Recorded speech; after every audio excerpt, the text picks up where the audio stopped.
8 മണി കഴിഞ്ഞ് 1 മിനിറ്റ്. നാളെ രാവിലെ 8 മണി കഴിയുമ്പോൾ കേരളം കാത്തിരുന്ന ആ ജനവിധി അറിയാം. 2 മാസത്തോളം നീണ്ട കാത്തിരിപ്പ്. സംസ്ഥാന ചരിത്രത്തിൽ തന്നെ ഏറ്റവും വ്യത്യസ്തമായ ഒരു തെരഞ്ഞെടുപ്പായിരുന്നു ഇത്. 10 വർഷം ഭരിച്ചൊരു സർക്കാർ തുടർ ഭരണം തേടി ജനങ്ങളെ സമീപിച്ചപ്പോൾ 10 വർഷം പ്രതിപക്ഷത്തിരുന്ന UDF-ന് ഇത് നിലനിൽപ്പിന്റെ പോരാട്ടമായിരുന്നു.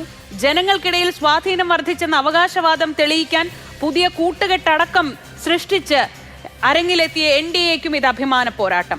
ആര് വീഴും ആര് വാഴും എന്നറിയാൻ ഇനി ഈ രാത്രിയുടെ അകലം മാത്രമേ ഉള്ളൂ. ആർക്കാകും തിങ്കളാഴ്ച നല്ല ദിവസം? ആരാകും നാളത്തെ താരം? സൂപ്പർ പ്രൈം ടൈമിലേക്ക് പ്രിയപ്പെട്ട പ്രേക്ഷകർക്ക് സ്വാഗതം. നമ്മളോടൊപ്പം ഇന്ന് ഈ ഏറ്റവും അവസാനത്തെ, ഒരുപക്ഷെ ഈ തെരഞ്ഞെടുപ്പുമായി ബന്ധപ്പെട്ട് ഏറ്റവും അവസാനത്തെ ഒരു ചർച്ചയായിരിക്കും ഇത്. ആ ചർച്ചയിൽ നമ്മളോടൊപ്പം പങ്കെടുക്കുന്നത് രാഷ്ട്രീയ നിരീക്ഷകൻ ശ്രീ M ജയചന്ദ്രൻ,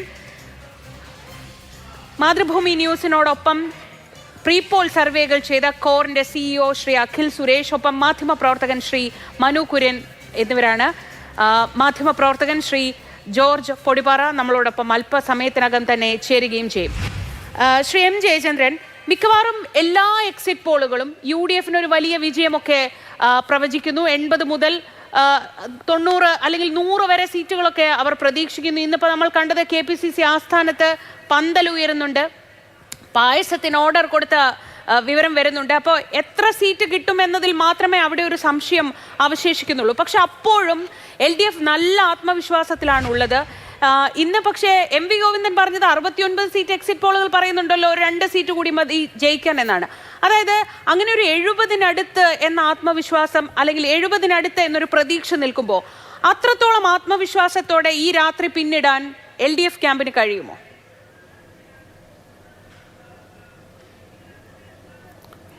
ഇത് LDF ക്യാമ്പിന് ഒരു ആശങ്കയുമില്ല എന്നുള്ളത് ഈ കഴിഞ്ഞ ദിവസങ്ങളെല്ലാം ഏപ്രിൽ 9-ന് വോട്ടെടുപ്പ് കഴിഞ്ഞതിന് ശേഷം ഇന്ന് വരെയുള്ള ദിവസങ്ങളിൽ മാധ്യമപ്രവർത്തകർ ഒരുപാട് പേര് ഒരുപാട് നേതാക്കളുമായി ബന്ധപ്പെടുകയും അവരുടെ മറുപടി വരികയൊക്കെ ചെയ്തതാണല്ലോ. ഇവിടെ പ്രശ്നം എന്ന് പറഞ്ഞാൽ ഈ 29-ാം തീയതി, കഴിഞ്ഞ മാസം 29-ാം തീയതി ആണല്ലോ ലാസ്റ്റ് ഫേസ് ബംഗാളിൽ നടന്നത്. അത് കഴിഞ്ഞപ്പോഴാണ് എക്സിറ്റ് പോളുകൾ വന്നത്. അന്ന് എല്ലാ എക്സിറ്റ് പോളുകളും വിശേഷിപ്പിച്ചത് കേരളത്തിൽ UDF-ൻ്റെ അനുകൂലമായിട്ടുള്ള ഒരു വോട്ടിംഗാണ് നടന്നിട്ടുള്ളത്, അവർ അധികാരത്തിൽ തിരിച്ചെത്തും എന്നുള്ളതാണ്. പക്ഷേ അത് കഴിഞ്ഞ് 2 ദിവസം കഴിഞ്ഞപ്പോൾ ടുഡേസ് ചാണക്യയുടെ എക്സിറ്റ് പോൾ വരുന്നു. അതിൽ LDF-ന് ഭൂരിപക്ഷം കിട്ടും എന്നൊരു ആഖ്യാനം വരുന്നു. അത് വന്നു കഴിഞ്ഞതിന് പൊടുന്നനെ അതുവരെ 29-ാം തീയതി വൈകുന്നേരം 6-6:30 മുതൽ പിറ്റേ ദിവസം ഉടനീളവും നിരവധി വ്യാഖ്യാനങ്ങൾ ചമച്ച എല്ലാവരും പൊടുന്നനെ ഒന്ന് ചവിട്ടിപ്പിടിച്ചു, പുറകോട്ട് നിന്നു. കാരണം ടുഡേസ് ചാണക്യ മോശപ്പെട്ട ഒരു ഏർപ്പാട് നടത്തുന്നവരല്ലല്ലോ, കാര്യമായിട്ട് തന്നെയാണല്ലോ അവരെ പരിഗണിക്കപ്പെടുന്നതും. അതുകൊണ്ട് അതിലെന്തെങ്കിലും കഴമ്പ് കാണും എന്നുള്ള നിലയിലായി അടുത്ത വ്യാഖ്യാനങ്ങളും ആഖ്യാനങ്ങളുമൊക്കെ അതൊക്കെ ഇങ്ങനെ നടന്നുകൊണ്ടിരിക്കുകയാണല്ലോ. ഇപ്പോൾ ഇവിടെ താങ്കളുടെ ചോദ്യത്തിന് ശ്രീജ, എനിക്ക് ഞാൻ സ്റ്റാറ്റിക്സ് ഒന്നും പറയേണ്ട കാര്യമില്ല. സ്പെക്കുലേഷൻസിൻ്റെ സമയം കഴിയുകയും ചെയ്തു. നാളെ വരികയാണല്ലോ റിസൾട്ട്. അപ്പോൾ എനിക്ക് ഒരു സംശയമാണ് അങ്ങോട്ട് ചോദിക്കാനുള്ളത്. ഇപ്പോൾ അതിന് ഇവിടെ മറുപടി പറയാൻ പ്രിയപ്പെട്ട സുഹൃത്ത് പൊടിപാറ ഉണ്ട്. അദ്ദേഹം അത് അഡ്രസ്സ് ചെയ്യുമെന്ന് ഞാൻ വിചാരിച്ചുകൊണ്ട് തന്നെ ചോദിക്കുകയാണ് കേട്ടോ. ഈ 22 സീറ്റാണ് നിലവിൽ പോളിങ്ങിലേക്ക് പോയപ്പോൾ കോൺഗ്രസ്സിനുള്ളത്, MLA-മാർ. UDF-ന് ആകെ 42. അപ്പോൾ അതായിരുന്നല്ലോ പോയപ്പോഴത്തെ അവസ്ഥ. അത് വെച്ചുകൊണ്ടാണ് ഞാൻ ചോദിക്കുന്നത്, ഈ പ്രതിപക്ഷത്ത് കോൺഗ്രസ് കഴിഞ്ഞാൽ പിന്നെ ഏറ്റവും പ്രധാനപ്പെട്ട കക്ഷിയായിട്ട് നമുക്കറിയാവുന്നത് ഇന്ത്യൻ യൂണിയൻ മുസ്ലിം ലീഗാണ്. 26 സീറ്റിൽ മത്സരിക്കുന്നു അവർ. 20 സീറ്റിൽ ജയിക്കുമെന്ന് വിചാരിക്കുക. ഞാൻ അങ്ങനെ കാണുന്ന ഒരാളായതുകൊണ്ടാണ് പറഞ്ഞത്. 20 സീറ്റിൽ അവർ ജയിക്കുന്നു എന്ന് വിചാരിക്കുക. പിന്നെ അടുത്ത വലിയ കക്ഷി എന്ന് പറയുന്നത് കേരള കോൺഗ്രസ് ജോസഫാണ്. അപ്പോൾ അവർ എത്രയാണ് 9 സീറ്റിൽ മത്സരിച്ചു. അതിൽ 9 ആണോ 8 ആണോ 4 സീറ്റിലെങ്കിലും ജയിക്കും എന്ന് വിചാരിക്കുന്നു. ഞാൻ ഒരു അസംഷന് വേണ്ടി പറയാം, 4 സീറ്റ് അവർ ജയിക്കുന്നു. ബാക്കി CP ജോണുണ്ട്, KK രമയുണ്ട്, നമ്മുടെ ടി എം ജേക്കബിൻ്റെ മകൻ പിറവം, അദ്ദേഹമുണ്ട്. അങ്ങനെയുള്ള ചെറു കക്ഷികളുടെ പ്രതിനിധികളെല്ലാം കൂടെ ചേർത്തൊരു 10 വരുന്നു വെക്കുക. അങ്ങനെ 20ഉം 10ഉം 10 ലീഗിൻ്റെയും ചെറുകിട കക്ഷികളുടെയും ചേർത്ത് 30. മറ്റേത് അവിടെ നിൽക്കുകയാണ് 22 ജയിച്ചവർ. അപ്പോൾ വീണ്ടും ഒരു 19ഉം കൂടെ വേണം 41 ആവാൻ. കോൺഗ്രസ് 41 ആയി, ഈ 30ഉം കൂടെ ചേർത്താലേ 71 ആവും, ഭൂരിപക്ഷം വരും. അവിടെയാണ് എൻ്റെ സംശയം ചോദ്യരൂപത്തിൽ ഞാൻ ഉന്നയിക്കുന്നത്. ഈ കാസർഗോഡ് ജില്ല മുതൽ തിരുവനന്തപുരം ജില്ല വരെയുള്ള മുഴുവൻ ജില്ലകളിലും കോൺഗ്രസ് മത്സരിക്കുന്ന സ്ഥാനാർത്ഥികളിൽ ഈ 19 പേര് ആരൊക്കെയാണ് വിജയിച്ച് വരിക എന്നൊന്ന് പറയാമോ? ഈ 19 കഴിഞ്ഞിട്ട് 22 കഴിഞ്ഞിട്ട് 19 കൂടെ വേണം 41 എന്നുള്ളതാണ് എൻ്റെ ഒരു സംശയം ഞാൻ അങ്ങോട്ട് വെച്ചത്. അപ്പോൾ അത് ഈ 41ലേക്ക് എത്താനായിട്ടുള്ള 19 പേര്, ഇപ്പം കാസർഗോഡ് ഉദാഹരണം പറഞ്ഞാൽ ഉദുമ CPM ജയിക്കുന്ന മണ്ഡലമാണ്. വേണ്ട, കോൺഗ്രസ് ആണല്ലോ മത്സരിച്ചത്. തൃക്കരിപ്പൂര് സന്ദീപ് വാര്യരാണ്. തൃക്കരിപ്പൂര് ജയിക്കും എന്ന് കോൺഗ്രസ്സുകാരും പറയില്ലല്ലോ, അവർ ജയിക്കുമെന്ന്. അതുകൊണ്ട് അതുമാത്രം CPMന് കൊടുത്തിട്ട് ഉദുമ കോൺഗ്രസിൻ്റെ അക്കൗണ്ടിൽ വെക്കുന്നു. ഞാൻ ഉദാഹരണമായിട്ട് ചോദിക്കും, ഈ 19 കണ്ണൂരേക്ക് വന്നാൽ പേരാവൂരും മറ്റേ നമ്മൾ ഇരിക്കൂറുമാണല്ലോ ഉള്ളത്, അവരുടെ കയ്യിലുള്ളത്, കോൺഗ്രസിൻ്റെ കയ്യിലുള്ളത്. ഇപ്പോൾ TO മോഹൻ മത്സരിക്കുന്ന കണ്ണൂർ, അതും അവർ ജയിക്കുന്നു. അങ്ങനെ ഓരോ സീറ്റ് ഓരോ ജില്ലയിലും നോക്കി തിരുവനന്തപുരം വരെ എത്തുമ്പോഴേക്ക് എങ്ങനെയാണ് 19 സീറ്റ് ഒപ്പിക്കുക, 71 സീറ്റ് ആകാനായിട്ട്? ഈ ഒരു സംശയം മാത്രം ഞാൻ ഉന്നയിക്കുന്നു. കാരണം ഇനി നമ്മൾ കൂടുതൽ വ്യാഖ്യാനങ്ങൾക്കോ സമയമില്ല. ശ്രീ ജോർജ് പൊടിപാറ, പന്തൽ, പായസം, ലഡു എല്ലാം സെറ്റാണ്. റിസൾട്ട് വന്നാൽ മാത്രം മതി എന്ന ആത്മവിശ്വാസത്തിലാണ് UDF ഉള്ളത്. 80 തൊട്ട് 100 വരെയുള്ള പല നമ്പറുകൾ പലരും പറയുന്നുണ്ട്. ഓരോരുത്തരും അവരവരുടെ ആത്മവിശ്വാസത്തിനനുസരിച്ച് ഇങ്ങനെ നമ്പർ പറഞ്ഞുകൊണ്ടേയിരിക്കുന്നുണ്ട്. പക്ഷേ ഈ 12 മണിക്കൂർ മാത്രം ശേഷിക്കെ ഈ രാത്രി അങ്ങ് പുലർന്നാൽ മതി. ഏതാണ്ട് നാളെ രാവിലെ ഈ സമയമാവുമ്പോൾ നമുക്ക് അറിയാൻ കഴിയും ഈ കണക്കുകൂട്ടലുകൾക്ക് അപ്പുറത്തൊക്കെ കാത്തിരിക്കുന്ന യാഥാർത്ഥ്യം എന്താണ്. ഇപ്പൊ അദ്ദേഹത്തിന്റെ ആ ചോദ്യത്തോട് ചേർത്ത് വെച്ച് ഈ രാത്രി അങ്ങയുടെ ഏറ്റവും റിയലിസ്റ്റിക് ആയിട്ടുള്ള ഒരു ഒബ്സർവേഷൻ എന്താണ്? ഇത് എവിടെ നിന്ന് വരും ഈ ഇത്രയും സീറ്റുകൾ? ഇതെങ്ങനെ അങ്ങനെ ഒരു തരംഗമുണ്ട് എന്നതിന്റെ സൂചനയൊന്നും നിങ്ങളടക്കം അല്ലെങ്കിൽ ഈ കോൺഗ്രസും UDFും അടക്കം അധികാരത്തിൽ വരുമെന്ന് പറയുന്ന ഈ എക്സിറ്റ് പോളുകളിലൊന്നും അങ്ങനെ ഒരു തരംഗത്തിന്റെ സൂചനകളും ഇല്ലല്ലോ.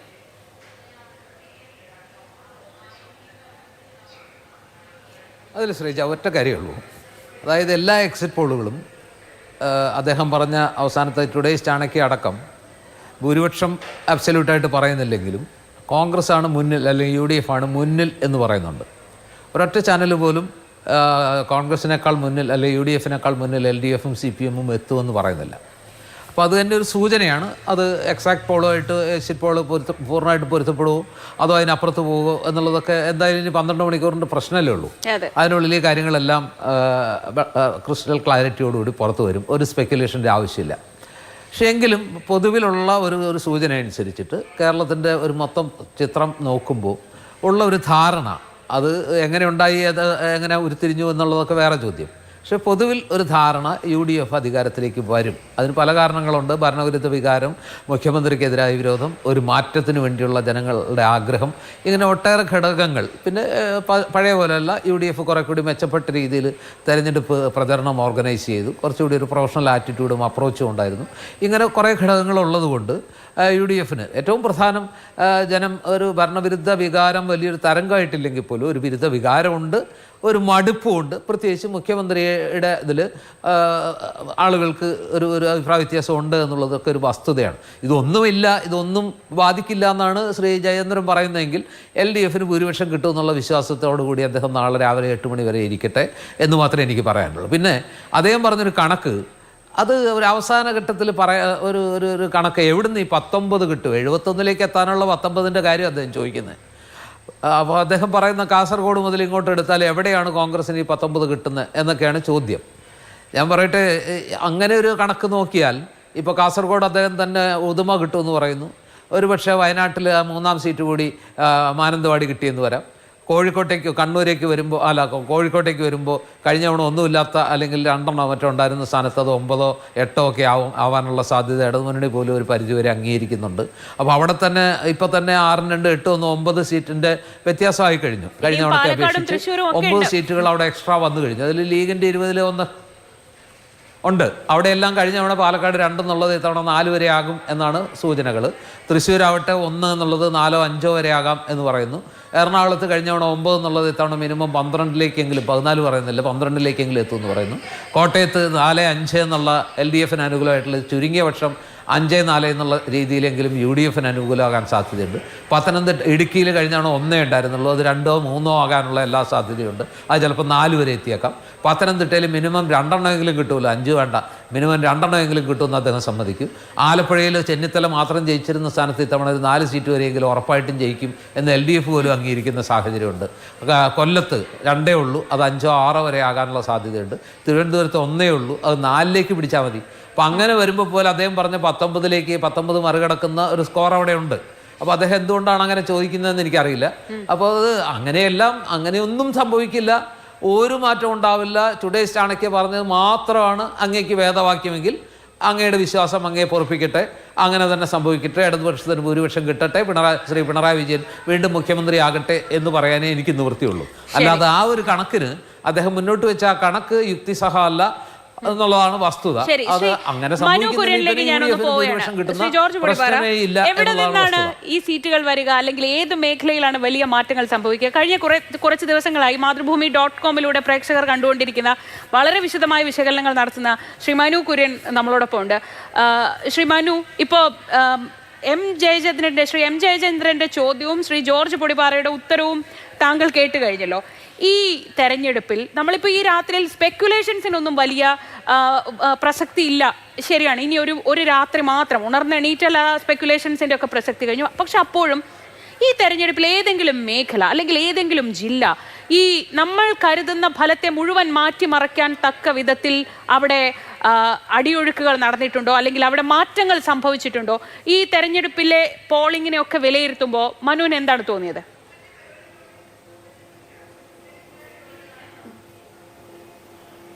നമ്മൾ ഈ ജില്ലകളെല്ലാം എടുത്താൽ ഇപ്പം ജയേന്ദ്രൻ പറഞ്ഞ് അവസാനിപ്പിച്ചെടുത്തുനിന്ന് ഒരു ജില്ലയിൽ 2 സീറ്റ് വീതം എന്ന് പറഞ്ഞാൽ 14 ജില്ലയിൽ നിന്ന് 28 സീറ്റ് തിരിച്ചു പിടിച്ചാൽ എന്ന് പറഞ്ഞാൽ LDF ജയിച്ച 98-ൽ നിന്ന് 28 സീറ്റ് എങ്കിലും തിരിച്ചു പിടിച്ചാൽ UDFന് ഭരണത്തിലെത്താൻ പറ്റുള്ളൂ.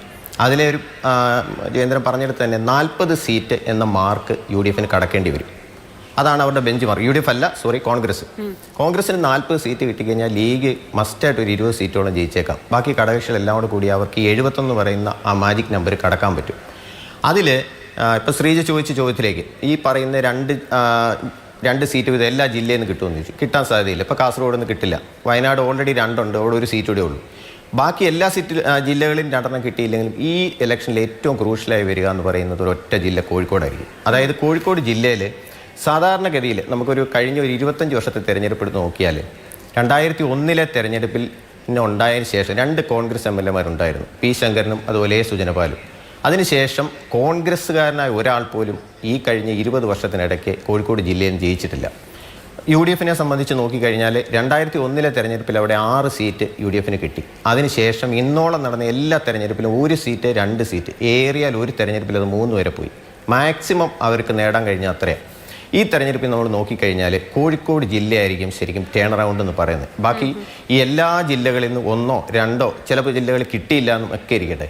അപ്പോൾ പോലും ഈ കോഴിക്കോട് ജില്ലയിൽ ഒരു പക്ഷേ UDF ഒരു വൻ അട്ടിമറി തന്നെ നടത്താനുള്ള ഒരു സാധ്യത തള്ളിക്കളയാൻ പറ്റില്ല. കാരണം അതിൻ്റെ ഒരു ട്രെൻഡിൻ്റെ തുടക്കം എന്ന് പറഞ്ഞാൽ കഴിഞ്ഞ തദ്ദേശ തെരഞ്ഞെടുപ്പിൽ നമുക്കറിയാം കോഴിക്കോട് കോർപ്പറേഷനിൽ UDF ഉണ്ടാക്കിയ വലിയ മുന്നേറ്റം. അതുപോലെ ജില്ലാ പഞ്ചായത്തിൽ ചരിത്രത്തിലാദ്യമായിട്ട് കോഴിക്കോട് ജില്ലാ പഞ്ചായത്ത് UDF പിടിക്കുന്ന കാഴ്ച കണ്ടു. ഇതുവരെ കിട്ടാത്ത പല പഞ്ചായത്തുകളും, അത് LDFൻ്റെ കോട്ടകളായിരുന്ന പല പഞ്ചായത്തും കോഴിക്കോട് ജില്ലയിൽ അവർ പിടിച്ചെടുത്തു. അതിൻ്റെ ഒരു ബെഞ്ച് മാർക്ക് അവിടെ നിൽക്കുമ്പോൾ അതിൽ നിന്ന് അവരുടെ പ്രചാരണം തുടങ്ങിയതും ഏറെക്കുറെ ആ ഒരു സ്വീപ്പിൻ്റെ ഒരു തനി ആവർത്തനം അല്ലെങ്കിൽ അതിനോട് അടുത്ത രീതിയിൽ UDF ഈ തെരഞ്ഞെടുപ്പിൽ കോഴിക്കോട് പെർഫോം ചെയ്യാനുള്ള സാധ്യത വളരെ കൂടുതലാണ്. അപ്പം എങ്ങനെ വന്നാലും കോഴിക്കോട് ഒരു 7 സീറ്റ് വരെ അല്ലെങ്കിൽ 6, 7 സീറ്റ് വരെ UDFന് പിടിക്കാൻ കഴിഞ്ഞാൽ ഈ പറയുന്ന എല്ലാ മാൻഡേറ്റ് വെച്ചും അവർ 71 സീറ്റിലേക്ക് എത്താനുള്ള സാധ്യത കൂടുതലാണ്. അതിന് കാരണം ഇപ്പോൾ കൊല്ലത്ത് മുമ്പേ പറഞ്ഞ ജോർജ് ഏട്ടൻ പറഞ്ഞ പോലെ 2 സീറ്റ് കൂടുതൽ കിട്ടിയേക്കാം, തിരുവനന്തപുരത്ത് 1 2 കിട്ടിയേക്കാം. അങ്ങനെ ആ കണക്കെടുത്ത് ഇങ്ങോട്ട് വന്നാൽ പോലും ഈ പറയുന്ന 2 ഓരോ ജില്ലയിൽ നിന്ന് കിട്ടാത്തടത്തിൻ്റെ ആ കണക്ക് കോഴിക്കോട് നിന്ന് അവർക്ക് വീട്ടാൻ പറ്റും. അപ്പോൾ അതാണ് ഈ കോഴിക്കോട് ജില്ലയിൽ UDF ഒരു 4 5 സീറ്റ് കടന്ന് ഒരു വിജയം 6 7 സീറ്റിലേക്ക് എത്തിക്കഴിഞ്ഞാൽ മാത്രമേ അവർക്കിത് ഈ പറയുന്ന രീതിയിലേക്ക് ഒരു 71 പറയുന്ന ആ മാജിക് നമ്പർ തേക്കാൻ പറ്റും. ഒരു തരംഗമില്ലാത്ത സാഹചര്യത്തിലാണെങ്കിൽ ക്ലോസ് ഫൈറ്റിലേക്ക് വരികയാണെങ്കിൽ. ഇനി വേറൊന്നും കൂടെ ഞാൻ പറയാം. കഴിഞ്ഞ കുറേ തെരഞ്ഞെടുപ്പ് നമ്മൾ എടുത്തു കഴിഞ്ഞാൽ ഈ ഡീലിമിറ്റേഷൻ ശേഷം നടന്ന തെരഞ്ഞെടുപ്പ് 2011 ഉമ്മൻചാണ്ടി സർക്കാർ അധികാരത്തിൽ വരുന്ന ആ തെരഞ്ഞെടുപ്പിൽ മാത്രമാണ് ഒരു ക്ലോസ് ഫൈറ്റ് നമ്മൾ കാണുന്നത്. അതെന്ന് പറഞ്ഞു കഴിഞ്ഞാൽ ആ ഡീലിമിറ്റേഷൻ വന്നതിന് ശേഷം പൊതുവേ എല്ലാവരും പറയുന്നത് കേരളത്തിലെ 140 ഒരു 50 സീറ്റും LDF ഏത് സാഹചര്യത്തിലും ജയിക്കാവുന്നതാണ്. ആ തെരഞ്ഞെടുപ്പിൽ തന്നെ നമുക്കറിയാം, ഈ ഉമ്മൻചാണ്ടി സർക്കാർ അധികാരത്തിൽ വന്ന തെരഞ്ഞെടുപ്പിൽ 72 സീറ്റ് കിട്ടിയപ്പോൾ കോൺഗ്രസിനുണ്ടായിരുന്ന വെറും 38 സീറ്റാണെന്ന് ആലോചിക്കാം. അന്ന് CPM 45 സീറ്റ്. എന്നിട്ടും UDF അധികാരത്തിൽ എത്തിയെന്ന് പറഞ്ഞാൽ ലീഗിൻ്റെ ആ സപ്പോർട്ട്. അതായത് കോൺഗ്രസ് കഴിഞ്ഞ് കഴിഞ്ഞാൽ 20 സീറ്റോളം ഷുവറായിട്ട് ജയിക്കാൻ പറ്റുന്ന ഒരു ഘടകകക്ഷി അവിടെ കോൺഗ്രസിനുണ്ട്. അതാണ് അവരുടെ ഒരു വലിയ അഡ്വാൻറ്റേജ്. ബാക്കി എല്ലാ തെരഞ്ഞെടുപ്പും 2001 മുതൽ ഈ 2011 മാറ്റി നിർത്തി കഴിഞ്ഞാൽ കേരളം ഏതെങ്കിലും ഒരു സൈഡിൽ ഒരു തരംഗ സ്വഭാവത്തിനാണ് വോട്ട് ചെയ്യുന്നത് മനസ്സിലാവും. ലോക്സഭയായാലും തദ്ദേശമായാലും നിയമസഭയായാലും നമ്മൾ ആ തെരഞ്ഞെടുപ്പ് ഇത്രയും കാലത്തെ തെരഞ്ഞെടുപ്പ് എടുത്ത് നോക്കിയോ എല്ലാ രീതിയിലും ലോക്സഭയിലേക്ക് വന്നു കഴിഞ്ഞപ്പോൾ കഴിഞ്ഞ 2 ലോക്സഭാ തെരഞ്ഞെടുപ്പിലും കോൺഗ്രസിൻ്റെ ഒരു വിജയം നമ്മൾ കണ്ടു. അതുപോലെ അതിന് ഇടയ്ക്ക് വന്ന അതേ 2019 കോൺഗ്രസിന് 19 സീറ്റ് സമ്മാനിച്ച സംസ്ഥാനം തന്നെ തൊട്ടടുത്ത് 2 വർഷം കഴിഞ്ഞപ്പം പിണറായി വിജയൻ സർക്കാരിന് 99 സീറ്റ് സമ്മാനിക്കുന്നുണ്ട്. അപ്പോൾ കേരളത്തിൻ്റെ ആ വോട്ടിംഗ് പാറ്റേൺ വലിയ ഷിഫ്റ്റ് മാത്രമല്ല, എല്ലാ അർത്ഥത്തിലും ഒരു തരംഗ സ്വഭാവത്തിൽ ഏതെങ്കിലും ഒരു പക്ഷത്തോട് ചേർന്ന് വളരെ ഇതായിട്ട് വോട്ട് ചെയ്യുന്ന ഒരു പാറ്റേൺ നമുക്ക് കഴിഞ്ഞ കുറച്ച് കാലത്തെ തെരഞ്ഞെടുപ്പ് നോക്കിയാൽ മനസ്സിലാവും. നാളെ ഏറ്റവും വലിയ അട്ടിമറി നടക്കുമെന്ന് പറയുന്ന അല്ലെങ്കിൽ മനു കരുതുന്ന ഒരു 5 മണ്ഡലങ്ങൾ ഏതായിരിക്കും?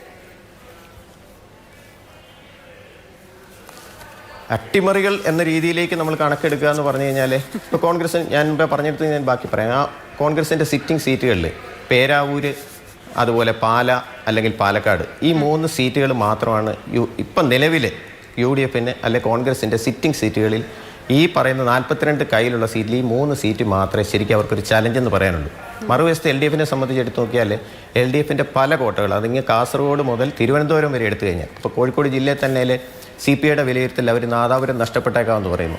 കുറ്റ്യാടി സ്വാഭാവികമായ ഒരു ചെറിയ ട്രെൻഡെങ്കിലും വന്നു കഴിഞ്ഞാൽ UDF പിടിച്ചെടുക്കാൻ സാധ്യതയുള്ള സീറ്റാണ്. കോഴിക്കോട് സൗത്ത് ഈ തെരഞ്ഞെടുപ്പിൽ ഒരുപക്ഷെ UDF നിൽക്കാൻ സാധ്യതയുള്ള സീറ്റാണ്. മറ്റൊരു സീറ്റ് അതുപോലെ കൊയിലാണ്ടിയാണ്. കോഴിക്കോടത്തെ എല്ലാ സീറ്റും വളരെ എന്താ പറയുക ഒരു നല്ല മത്സരം കണ്ടതാണ്. ബേപ്പൂരായിക്കോട്ടെ, എലത്തൂരായിക്കോട്ടെ, ബാലുശ്ശേരി ആയിക്കോട്ടെ, എല്ലാ സീറ്റിലും. ഇപ്പോൾ തിരുവമ്പാടി എന്ന് പറയുന്നത് നമുക്കറിയാം, കഴിഞ്ഞ നിയമസഭാ തെരഞ്ഞെടുപ്പിൽ ഒരു പ്രത്യേക സാഹചര്യം, അന്ന് അവിടെ സഭാ നേതൃത്വം ഒരു ക്രിസ്ത്യൻ കാൻഡിഡേറ്റിനെ നിർത്തണമെന്ന് UDF ആവശ്യപ്പെടുന്നു. UDF അതിന് വഴങ്ങുന്നില്ല. അങ്ങനെ ഒരു ലിൻഡോ അവിടെ കാൻഡിഡേറ്റായിട്ട് വരുന്ന ഒരു സാഹചര്യത്തിൽ ആ വോട്ട് ആ രീതിയിലൊരു ഷിഫ്റ്റിംഗ് നടക്കുകയും അങ്ങനെ ജയിച്ചൊരു സീറ്റാണ്. അതുപോലെ ഒരു അടിയൊഴുക്ക് ഇത്തവണ ഉണ്ടായില്ലെങ്കിൽ ഒരു പക്ഷേ അത് UDF പിടിച്ചെടുക്കാൻ സാധ്യതയുള്ളൊരു സീറ്റാണ്. ഇപ്പോൾ കണ്ണൂർ നമുക്കറിയാം, മുമ്പ് ജയന്ദ്രൻ ചേട്ടൻ പറഞ്ഞാന്ന് തോന്നുന്നു, കണ്ണൂർ സീറ്റ് എന്ന് പറയുന്നത് കഴിഞ്ഞ 2 തെരഞ്ഞെടുപ്പിലും ഈ ചെറിയ മാർജിൻ 1000 അല്ലെങ്കിൽ 2000 2500 വോട്ടിന് മാത്രമാണ് UDF നഷ്ടപ്പെട്ടത്. അതിൽ രസകരമായ ഒരു കാര്യം കൂടെ ഉള്ളത്, ആ 2 തെരഞ്ഞെടുപ്പിലും SDP സ്ഥാനാർത്ഥി ഈ UDF സ്ഥാനാർത്ഥി തോറ്റ സാഹചര്യത്തിൽ ആ 2 തെരഞ്ഞെടുപ്പിലും ഏകദേശം 2500 വോട്ടും പിടിച്ചു. എന്ന് പറഞ്ഞാൽ SDP സ്ഥാനാർത്ഥി അവിടെ മത്സരിച്ച സാഹചര്യമാണ് കഴിഞ്ഞ 2 തവണ UDF ആ സീറ്റ് നഷ്ടപ്പെടുന്നതിൽ വരെ ഒരു കാരണമായിട്ട് ഭവിച്ചിട്ടുള്ളത്. ഇപ്പോൾ കണ്ണൂർ അതുപോലെ ഏറ്റവും ശക്തമായ മത്സരം നടക്കുന്നതാണ് അഴീക്കോട് മണ്ഡലം. ഒരു അത്രയും ക്ലോസ് ഫൈറ്റാണ്. പാലക്കാട് ജില്ലയിലേക്ക് നമുക്ക് എടുത്തറിയാം തൃത്താല സീറ്റ്, അതുപോലെ പട്ടാമ്പി, അതുപോലെ ആ 2 ജില്ലയിൽ ആ 2 സീറ്റ്. ഇപ്പോൾ തൃശ്ശൂരായാൽ പോലും തൃശ്ശൂർ സീറ്റ് നമ്മൾ എടുത്തു നോക്കി, LDF സിറ്റിംഗ് സീറ്റ് CPIയുടെ സിറ്റിംഗ് സീറ്റായിരുന്നു. അവിടെ ഒരു പരീക്ഷ നടത്തി അവസാന ഘട്ടത്തിൽ ഇപ്പോൾ സംഭവിച്ചത് ഒരു പരിധി വരെ അതൊരു BJP വേഴ്സസ് കോൺഗ്രസ് എന്ന രീതിയിലേക്ക് ആ ഇലക്ഷൻ്റെ സെനാറിയോ തന്നെ മാറി. അപ്പോൾ ആ സിറ്റിംഗ് സീറ്റ് LDF അവിടെ നഷ്ടപ്പെടാൻ സാധ്യതയുള്ളൊരു ജില്ലയാണ്. തൃശ്ശൂർ തന്നെ നല്ല മത്സരം നടക്കുന്ന സ്ഥലം എന്ന് പറഞ്ഞാൽ ഇരിങ്ങാലക്കുട, അതുപോലെ മണലൂർ, ഈ 2 സീറ്റും ഒരു പക്ഷേ UDF ചിലപ്പോൾ പിടിച്ചെടുക്കാൻ സാധ്യതയുള്ള സ്ഥലങ്ങളാണ്. അപ്പോൾ ഈ ഒരു ജില്ലയിൽ 2 സീറ്റ് എന്ന് പറഞ്ഞാൽ ഇപ്പോൾ എറണാകുളത്തെ കാര്യം പറഞ്ഞു. അതെ, എറണാകുളത്ത് ഇപ്പോൾ കൊച്ചി സീറ്റ് കഴിഞ്ഞ 2 തെരഞ്ഞെടുപ്പിൽ നഷ്ടപ്പെട്ടതാണ്. ഒരുപക്ഷേ ഇത്തവണ തിരിച്ചു പിടിക്കാൻ സാധ്യതയുള്ളൊരു സീറ്റാണ്. കുന്നത്തുനാട് അതുപോലെ UDF തിരിച്ചു പിടിക്കാൻ സാധ്യതയുള്ള സീറ്റാണ്. പിന്നെ അതുപോലെ കോതമംഗലം, ഈ 3 സീറ്റൊക്കെ എറണാകുളത്ത് ഒരു ചെറിയൊരു തരംഗം ഉണ്ടായപ്പോൾ ഇങ്ങനെ നോക്കിയാൽ നമുക്ക് സാധ്യതകൾ ഈ നമ്പറിലേക്ക് എങ്ങനെ എത്തുന്നു എന്ന് നമുക്ക് ഏതാണ്ട് വ്യക്തമാവുമെന്ന് തോന്നുന്നു. ഇനി ശ്രീ അഖിൽ സുരേഷ്, അഖിലിനെ നമ്മൾ മുൻപ് കാണുന്നത്, ഇതിന് മുൻപ് സ്ക്രീനിൽ കാണുന്നത് മാതൃഭൂമി ന്യൂസുമായി ചേർന്ന് കോർ നടത്തിയ പ്രീ പോൾ സർവേ സമയത്താണ് അഖിൽ. അതിനുശേഷം വന്ന ഉയർന്ന പോളിംഗ് ശതമാനം നമ്മുടെ മുന്നിൽ നിൽക്കുകയാണ്. ഇത്രയേറെ എക്സിറ്റ് പോളുകളുണ്ട്. അതിൽ ഒരു ഭൂരിപക്ഷവും UDF വിജയം പ്രവചിച്ച എക്സിറ്റ് പോളുകളാണ് വന്നിട്ടുള്ളത്. കോറിൻ്റെ പ്രീ പോൾ സർവേ ഫലം അനുസരിച്ച് 68 മുതൽ 78 വരെ സീറ്റുകളിൽ LDF അധികാരത്തിൽ വരും. 62 തൊട്ട് 72 വരെ റേഞ്ചിൽ UDF പിടിക്കും. 0 മുതൽ 2 വരെ NDA. ഇതായിരുന്നു അന്ന് നമ്മൾ തെരഞ്ഞെടുപ്പിന് മുൻപ് എത്തിയ നിഗമനം. അഖിൽ, ഈ കണ്ട കോലാഹലങ്ങൾക്കൊക്കെ ശേഷം, ഒരു മാസത്തിന് ശേഷം അഖിലിൻ്റെ വിലയിരുത്തലിൽ എന്തെങ്കിലും മാറ്റമുണ്ടോ? നമ്മൾ 2 ഘട്ടമായി മാതൃഭൂമി കോർ നടത്തിയ പ്രീ പോൾ അല്ലെങ്കിൽ മൂഡ് ഓഫ് ദ സ്റ്റേറ്റ് സർവേയിൽ ആദ്യം നമ്മൾ 78 വരെ റേഞ്ചിലും പിന്നെ 76 വരെ റേഞ്ചിലും LDF-നും നേരിയ മുൻതൂക്കം തെരഞ്ഞെടുപ്പിൽ ആകെ സീറ്റുകളുടെ എണ്ണത്തിൽ LDF-നും. എന്നാൽ 2 സർവേകളിലും കേവല ഭൂരിപക്ഷം 72 എന്നുള്ള ഒരിടത്ത് 74 മറ്റൊരിടത്ത് 72 എന്നുള്ള കേവല ഭൂരിപക്ഷം നമ്മൾ UDF-നും സാധ്യത കൽപ്പിച്ചൊരു പ്രീ പോളും മൂഡ് ഓഫ് ദ സ്റ്റേറ്റ് സർവേയാണ് നമ്മൾ സംപ്രേഷണം ചെയ്തത്. ഇതിൽ തന്നെ നമ്മൾ കൃത്യമായി ആ സർവേയിലൂടെ പറയാൻ ശ്രമിച്ചത് ഒരു വലിയൊരു തരംഗം ഏതെങ്കിലും മുന്നണികൾക്ക് അനുകൂലമായി കേരളത്തിൽ നിലനിൽക്കുന്നില്ല. വളരെ കടുത്ത മത്സരം, ഒരു നെക്ക് ടു നെക്ക് ഫൈറ്റ്, ഒരു ഇഞ്ചോടിഞ്ച് മത്സരമാണ് കേരളം നേരിടാൻ പോകുന്നത്. തദ്ദേശ സ്വയംഭരണ തെരഞ്ഞെടുപ്പിൽ UDF-നുണ്ടായ മുന്നേറ്റം പോലൊരു മുന്നേറ്റം അല്ലെ അതിനെ പ്രതിഫലിക്കുന്ന ഒരു വിജയം ഒരു പക്ഷേ നിയമസഭയിലേക്ക് ഉണ്ടാവാൻ സാധ്യതയില്ല. സിറ്റിംഗ് MLA-മാരുടെ മണ്ഡലത്തിലെ പ്രവർത്തനങ്ങളുടെ അഡ്വാൻറ്റേജ് ഈ പറയുന്ന ഭരണവിരുദ്ധ വികാരത്തെ മറികടക്കാൻ സാധിക്കുമെന്ന് വിലയിരുത്തുന്നതായിരുന്നു നമ്മുടെ സർവേ. 2 ഘട്ടത്തിൽ നമ്മൾ സൂചിപ്പിച്ചത്. അതിൽ തന്നെ വോട്ട് ശതമാനമൊക്കെ വളരെ ചെറിയ വോട്ട് ശതമാനം മാത്രമാണ്. ഇപ്പോൾ പോൾ ഓഫ് പോൾസ് എടുത്തു കഴിഞ്ഞാൽ, എക്സിറ്റ് പോളുകൾ വന്നു കഴിഞ്ഞ് പോൾ ഓഫ് പോൾ എടുത്തു കഴിഞ്ഞാൽ, നമ്മൾ തെരഞ്ഞെടുപ്പിന് മുമ്പ്, വോട്ടെടുപ്പിന് 10 ദിവസം മുമ്പാണ് നമ്മുടെ പ്രീ പോൾ സർവേ അവസാനിക്കുന്നത്. അതിൻ്റെ ഒരു അന്തിമ ഫലത്തിലേക്ക് നമ്മൾ എത്തുന്നത്. ആ 10 ദിവസം കഴിഞ്ഞിട്ട് കേരള രാഷ്ട്രീയത്തിൽ ഉണ്ടായ പുരോഗതികളൊക്കെയും പരിശോധിച്ച് നോക്കുമ്പോഴും ഈ പോൾ ഓഫ് പോൾസ് നമ്മൾ നോക്കുമ്പോൾ 76 ആവറേജ് UDF-ന് പറയുന്നത്. നമ്മൾ ഏകദേശം 72ഉം 74ഉമാണ് നമ്മുടെ 2 സർവേകളിലും പറഞ്ഞിരിക്കുന്നത്. ഏകദേശം ആ ഒരു റേഞ്ചിൽ ഒരു 80 എബോവിലേക്ക് അല്ലെങ്കിൽ 80 എബോവ് എല്ലാം സർവേകളും പറയുന്നൊരു സാഹചര്യം നിലവിലില്ല. അത് സൂചിപ്പിക്കുന്നത് തന്നെ നമ്മൾ നമ്മുടെ 2 ഘട്ട സർവേകളിലും നമ്മൾ പ്രവചിച്ച പോലെ, പ്രൊജക്റ്റ് ചെയ്ത പോലെ ഒരു കടുത്ത മത്സരം നേരിടുന്നു. ഒരു ഭീകരമായ ഭരണവിരുദ്ധ വികാരം നിലവിൽ നിൽക്കുന്നില്ല. അപ്പോഴും നമ്മൾ ആ സർവേയിൽ സൂചിപ്പിച്ചൊരു കാര്യം, ഭരണവിരുദ്ധ വികാരം ഇല്ല എങ്കിൽ പോലും ഭരണമാറ്റം ആഗ്രഹിക്കുന്ന ഒരു ജനവിഭാഗം കേരളത്തിലുണ്ട്. അത് സർവേയിൽ കൃത്യമായി നമ്മൾ പറഞ്ഞതാണ്. ആ ഭരണമാറ്റം ആഗ്രഹിക്കുന്ന ആളുകളുടെ വോട്ടിങ്ങിനെ സിറ്റിംഗ് MLA-യുടെ പെർഫോമൻസ് കൊണ്ട് മറികടക്കാൻ കഴിഞ്ഞാൽ പല സീറ്റുകളും LDF-ന് നിലനിർത്താൻ സാധിക്കും. ഇവിടെ MJ ചന്ദ്രൻ സാർ സൂചിപ്പിച്ചതുപോലെ 42-ൽ നിന്നും 72-ലേക്ക് എത്തുക എന്നുള്ളത്, 30ഓളം സീറ്റുകൾ ജയിക്കുക എന്നുള്ളത്, എല്ലാ ജില്ലകളിൽ നിന്നും 2 സീറ്റുകൾ വീതം പിടിച്ചാൽ മതിയെന്ന് പൊടിപ്പാർ സാർ സൂചിപ്പിച്ചതുപോലെ ഈ 2 വാദങ്ങളും ശരിവെക്കത്തക്ക രീതിയിലേക്ക് ഒരുപക്ഷെ കാര്യങ്ങൾ എത്തിയേക്കാം. അപ്പം ഈ 2 ഘട്ട സർവേ കഴിഞ്ഞപ്പോൾ ഇപ്പോഴും കോർ ഒരു 10 മണ്ഡലങ്ങൾ പ്രീ പോളിന് ശേഷം എക്സിറ്റ് പോൾ എന്ന രീതിയിൽ, പോസ്റ്റ് പോൾ എന്ന രീതിയിൽ, എക്സിറ്റ് പോളും സൂചിപ്പിക്കല്ല, അത് എക്സിറ്റ് പോൾ കേരളത്തിൽ നടത്തുന്നതിൽ ബുദ്ധിമുട്ടുണ്ട്. ഇപ്പം നമുക്കറിയാം എക്സിറ്റ് പോളുകൾ നിരവധി ഏജൻസികൾ കേരളത്തിൽ നടത്തിയെന്ന് പറയുമ്പോഴും മറ്റ് സംസ്ഥാനങ്ങളെ പോലെ അല്ല കേരളത്തിലെ എക്സിറ്റ് പോൾ സംഘടിപ്പിക്കുന്നതിലൊരു ബുദ്ധിമുട്ട്. അത് നമ്മുടെ പോളിംഗ് സ്റ്റേഷന് ഒരു 100-200 മീറ്റർ സമീപത്ത് എല്ലാ രാഷ്ട്രീയ പാർട്ടികളും ബൂത്തൊക്കെ കെട്ടി വലിയ രീതിയിൽ അലങ്കരിച്ച് രാഷ്ട്രീയ പ്രവർത്തകർ ഒന്നാകെ വന്നിരുന്ന് വോട്ട് അവരുടെ മുന്നണി സ്ഥാനാർത്ഥികൾക്ക് രാവിലെ തന്നെ 1-2 കാര്യങ്ങൾ ഉയർന്ന പോളിംഗ് ശതമാനം എന്ന് സൂചിപ്പിച്ചു. വലിയ പോളിംഗ് ശതമാനത്തിൽ വർധനമുണ്ടെങ്കിലും ആകെ വോട്ടുകളിൽ SIR-ന് ശേഷവും പുതിയ വോട്ടർമാരുടെ ജനസംഖ്യാ വർധന അനുപാതമായ ഒരു വർധനവേ വോട്ടിങ്ങിലും ഉണ്ടായിട്ടുള്ളൂ. ഒരുപക്ഷെ വലിയ പോളിംഗ് ശതമാനം ഉയർന്നു, അതേതെങ്കിലും മുന്നണിക്ക് അനുകൂലമാകുന്നു എന്ന രീതിയിലുള്ള വിലയിരുത്തലേക്ക് പോകാൻ പറ്റുമെന്ന് എനിക്ക് കരുതുന്നില്ല. ആ ഒരു ഇതിലേക്ക് ഞാൻ കടക്കുന്നില്ല. അപ്പോൾ ഞാൻ എക്സിറ്റ് പോളുകളെ പറ്റി പറഞ്ഞത്, നമുക്ക് എക്സിറ്റ് പോൾ എന്ന് പറഞ്ഞാൽ തെരഞ്ഞെടുപ്പ് ദിവസം വോട്ട് ചെയ്ത് കഴിഞ്ഞതിന് ശേഷം പോളിംഗ് സ്റ്റേഷനിലെ വോട്ടർമാരുടെ അഭിപ്രായം ചോദിച്ച് നിങ്ങൾ ആർക്കാണ് വോട്ട് രേഖപ്പെടുത്തിയെന്നുള്ള രീതിയിൽ നടത്തുന്ന ഒരു പ്രക്രിയയാണ് എക്സിറ്റ് പോൾ. കേരളത്തിനെ സംബന്ധിച്ച് നമ്മളിപ്പോൾ ഉദാഹരണത്തിന് എൻ്റെ മണ്ഡലമായ ചെങ്ങന്നൂരിൽ ഏതെങ്കിലും ഒരു പോളിംഗ് സ്റ്റേഷനിൽ നമ്മൾ എക്സിറ്റ് പോൾ നിർത്തിക്കഴിഞ്ഞാൽ, എക്സിറ്റ് പോൾ സംഘടിപ്പിക്കുന്നുണ്ടെന്ന് അറിഞ്ഞു കഴിഞ്ഞാൽ സ്വാഭാവികമായിട്ടും ആ പോളിംഗ് സ്റ്റേഷന് പരിസരത്തുള്ള രാഷ്ട്രീയ പാർട്ടികളുടെ ആളുകൾ ക്യൂവായി നിന്നത് രേഖപ്പെടുത്തി. ഒരുപക്ഷെ ഏതെങ്കിലും ഒരു രാഷ്ട്രീയ പാർട്ടിക്ക് അത്രയും വോട്ട് പെർസെൻറ്റേജ് ഇല്ലെങ്കിൽ പോലും പോളിൽ നമ്മളത് കറക്റ്റായിട്ട് പ്രൊജക്റ്റ് ചെയ്യാൻ ശ്രമിച്ചാൽ അത് കൂടും. അപ്പം എക്സിറ്റ് പോളുകൾ ഒരുപക്ഷെ കേരളത്തിൽ മറ്റ് സംസ്ഥാനങ്ങളിൽ ഇങ്ങനൊരു വലിയ രീതിയിൽ പോളിംഗ് സ്റ്റേഷനോട് ചേർന്ന് രാഷ്ട്രീയ പാർട്ടികളെല്ലാം സംഘടിതമായി ചേർന്ന് രാവിലെ തൊട്ട് അവരുടെ വോട്ടർമാരെ കൊണ്ടൊന്ന് വോട്ട് ചെയ്യുന്ന ഒരു രീതി ഇല്ലാത്തത് കൊണ്ട് ഒരു പക്ഷേ മറ്റ് സംസ്ഥാനങ്ങളിൽ കുറെ കൂടി ആക്യുറേറ്റ് ആവാം. ഒരു പക്ഷേ പോസ്റ്റ് പോളുകൾ നമ്മൾ സൂചിപ്പിക്കുന്നത് അതാണ്. മാതൃഭൂമിയോട് നമ്മൾ പ്രീ പോൾ ചെയ്തത് കൊണ്ട് തന്നെ നമുക്കും ഇതിൻ്റെ പോളിന് ശേഷം എന്ത് സംഭവിച്ചു എന്ന് മനസ്സിലാക്കാൻ വേണ്ടി നമ്മൾ ഏകദേശം 10 മണ്ഡലത്തിലാണ് പോസ്റ്റ് പോൾ സംഘടിപ്പിച്ചത്. വളരെ ചെറിയ സാമ്പിളുകളാണ് നമ്മൾ കളക്ട് ചെയ്ത് അതിൽ നമ്മൾ ഒന്നായിട്ട് ഞാൻ ഉൾപ്പെടെ എല്ലാവരും വിശ്വസിക്കുന്ന അല്ലെങ്കിൽ ഒരു സ്റ്റഡി മെറ്റീരിയലായിട്ട് കാണുന്ന മണ്ഡലം കൊയിലാണ്ടിയാണ്. ഈ തെരഞ്ഞെടുപ്പ് കാലങ്ങളിലൊക്കെ നമ്മൾ കേട്ടത് കൊയിലാണ്ടി മണ്ഡലം അല്ലെങ്കിൽ കോഴിക്കോട് ജില്ല വളരെ ഡിസൈഡിങ് ഫാക്ടറാവും ഈ തെരഞ്ഞെടുപ്പിൽ. നമ്മൾ എന്തുകൊണ്ട് കൊയിലാണ്ടി തെരഞ്ഞെടുത്തു എന്ന് ചോദിച്ചാൽ ന്യൂനപക്ഷ ഏകീകരണം അഥവാ മുസ്ലിം വോട്ടുകൾ UDFന് അനുകൂലമായി വരുന്നുണ്ടോ എന്ന് നമുക്ക് പഠിക്കാൻ പറ്റുന്നൊരു മണ്ഡലമാണ് കൊയിലാണ്ടി. കാരണം 2 ഹിന്ദു വിഭാഗത്തിൽപ്പെട്ട സ്ഥാനാർത്ഥികൾ മത്സരിക്കുന്നു. അവിടെ സിറ്റിംഗ് MLA അല്ല മത്സരിക്കുന്നത്. 2 സ്ഥാനാർത്ഥികൾ, അതായത് മുമ്പ് MLA ആയിരുന്നു കെ ദാസനെങ്കിൽ പോലും നിലവിൽ MLA അല്ലാത്ത സിറ്റിംഗ് MLA അല്ലാത്ത കെ ദാസനും പ്രവീൺ കുമാറുമായ വലിയ 2 സ്ഥാനാർത്ഥികൾ മത്സരിക്കുന്നു. ഇവിടെ എങ്ങനെയാണ് ഈ ന്യൂനപക്ഷ വോട്ടുകൾ അത് UDFന് വലിയ രീതിയിൽ കൺസോൾഡേറ്റ് ചെയ്യപ്പെട്ടിട്ടുണ്ടോ എന്ന് മനസ്സിലാക്കാൻ വേണ്ടിയാണ് നമ്മൾ കൊയിലാണ്ടി എന്ന സാമ്പിൾ കോഴിക്കോട് ജില്ലയിൽ നിന്ന് നമ്മൾ എടുത്തത്. അപ്പോൾ അങ്ങനെ നമ്മൾ പരിശോധിച്ചപ്പോൾ മുസ്ലിം സാമ്പിളുകൾ, ഞാനത് പറയുന്നതിൽ ഒരു വിഭാഗം അങ്ങനെയല്ല പറഞ്ഞത്, രാഷ്ട്രീയപരമായി വോട്ട് ചെയ്യുന്ന ആ വിഭാഗത്തിൽപ്പെട്ടവർ അതാത് പാർട്ടിയുടെ വോട്ടർമാരാണ്. അതിനപ്പുറത്തേക്ക് നിഷ്പക്ഷമായി തെരഞ്ഞെടുപ്പിൽ വോട്ട് ചെയ്യുന്ന ആ കമ്മ്യൂണിറ്റിയിൽപ്പെട്ട ആളുകൾ എന്ന രീതിയിൽ പരിഗണിച്ചിട്ടാണ് നമ്മൾ ആ കൊയിലാണ്ടി മണ്ഡലത്തിൽ പ്രത്യേകിച്ച് കാപ്പാട് പ്രദേശത്ത് എടുത്തപ്പോൾ. എന്തുകൊണ്ട് കാപ്പാട് എടുത്തു എന്ന് ചോദിച്ചാൽ മുസ്ലിം വിഭാഗങ്ങൾ താമസിക്കുന്ന ഏരിയയിൽ നിന്ന് കെ ദാസൻ, പ്രവീൺ കുമാർ എന്ന 2 സ്ഥാനാർത്ഥികൾ മത്സരിക്കുന്നു. ഇവിടെ എങ്ങനെയാണ് UDFന് അനുകൂലമായി പോൾ ചെയ്യപ്പെട്ടിട്ടുണ്ടോ എന്ന് പരിശോധിക്കാൻ വേണ്ടിയാണ് നമ്മൾ കൊയിലാണ്ടി സ്വീകരിച്ചത്. അവിടെ നമ്മൾ 20 സാമ്പിളുകൾ സ്ത്രീകളിൽ നിന്നും 20 സാമ്പിളുകളിൽ നിന്നും പുരുഷന്മാർ, വളരെ ചെറിയ സാമ്പിളാണ്, നമ്മൾ ആ കൺസോൾട്ടേഷൻ നടന്നിട്ടുണ്ടോ എന്ന് പരിശോധിക്കാൻ വേണ്ടി മാത്രം സ്വീകരിച്ചതാണ്. ഇവിടെ നമുക്ക് മനസ്സിലാക്കാൻ പറ്റിയത് കൊയിലാണ്ടിയിൽ നിന്നും പുരുഷന്മാർക്കിടയിൽ ഒരു കൺസോൾട്ടേഷൻ നടന്നിട്ടുണ്ട്. കൂടുതൽ ആളുകൾ പ്രവീൺ കുമാറിനെ പിന്തുണയ്ക്കുകയും കെ ദാസന് അവിടെ ഏകദേശം ഒരു 16 ആളുകളോളം പ്രവീൺ കുമാറിനും ഒരു 4-5 ആളുകൾ മാത്രമാണ് കെ ദാസിനെ സപ്പോർട്ട് ചെയ്തത്. എന്നാൽ സ്ത്രീകൾക്കിടയിലേക്ക് ഈ പറയുന്ന രീതിയിലുള്ള കൺസോൾട്ടേഷൻ നടക്കപ്പെട്ടിട്ടില്ല. അവിടെയാണ് ഇപ്പോൾ എക്സിറ്റ് പോളുകൾ വന്നെങ്കിൽ പോലും അവർക്ക് പോലും ഒരു തരംഗം കാണാത്തത്.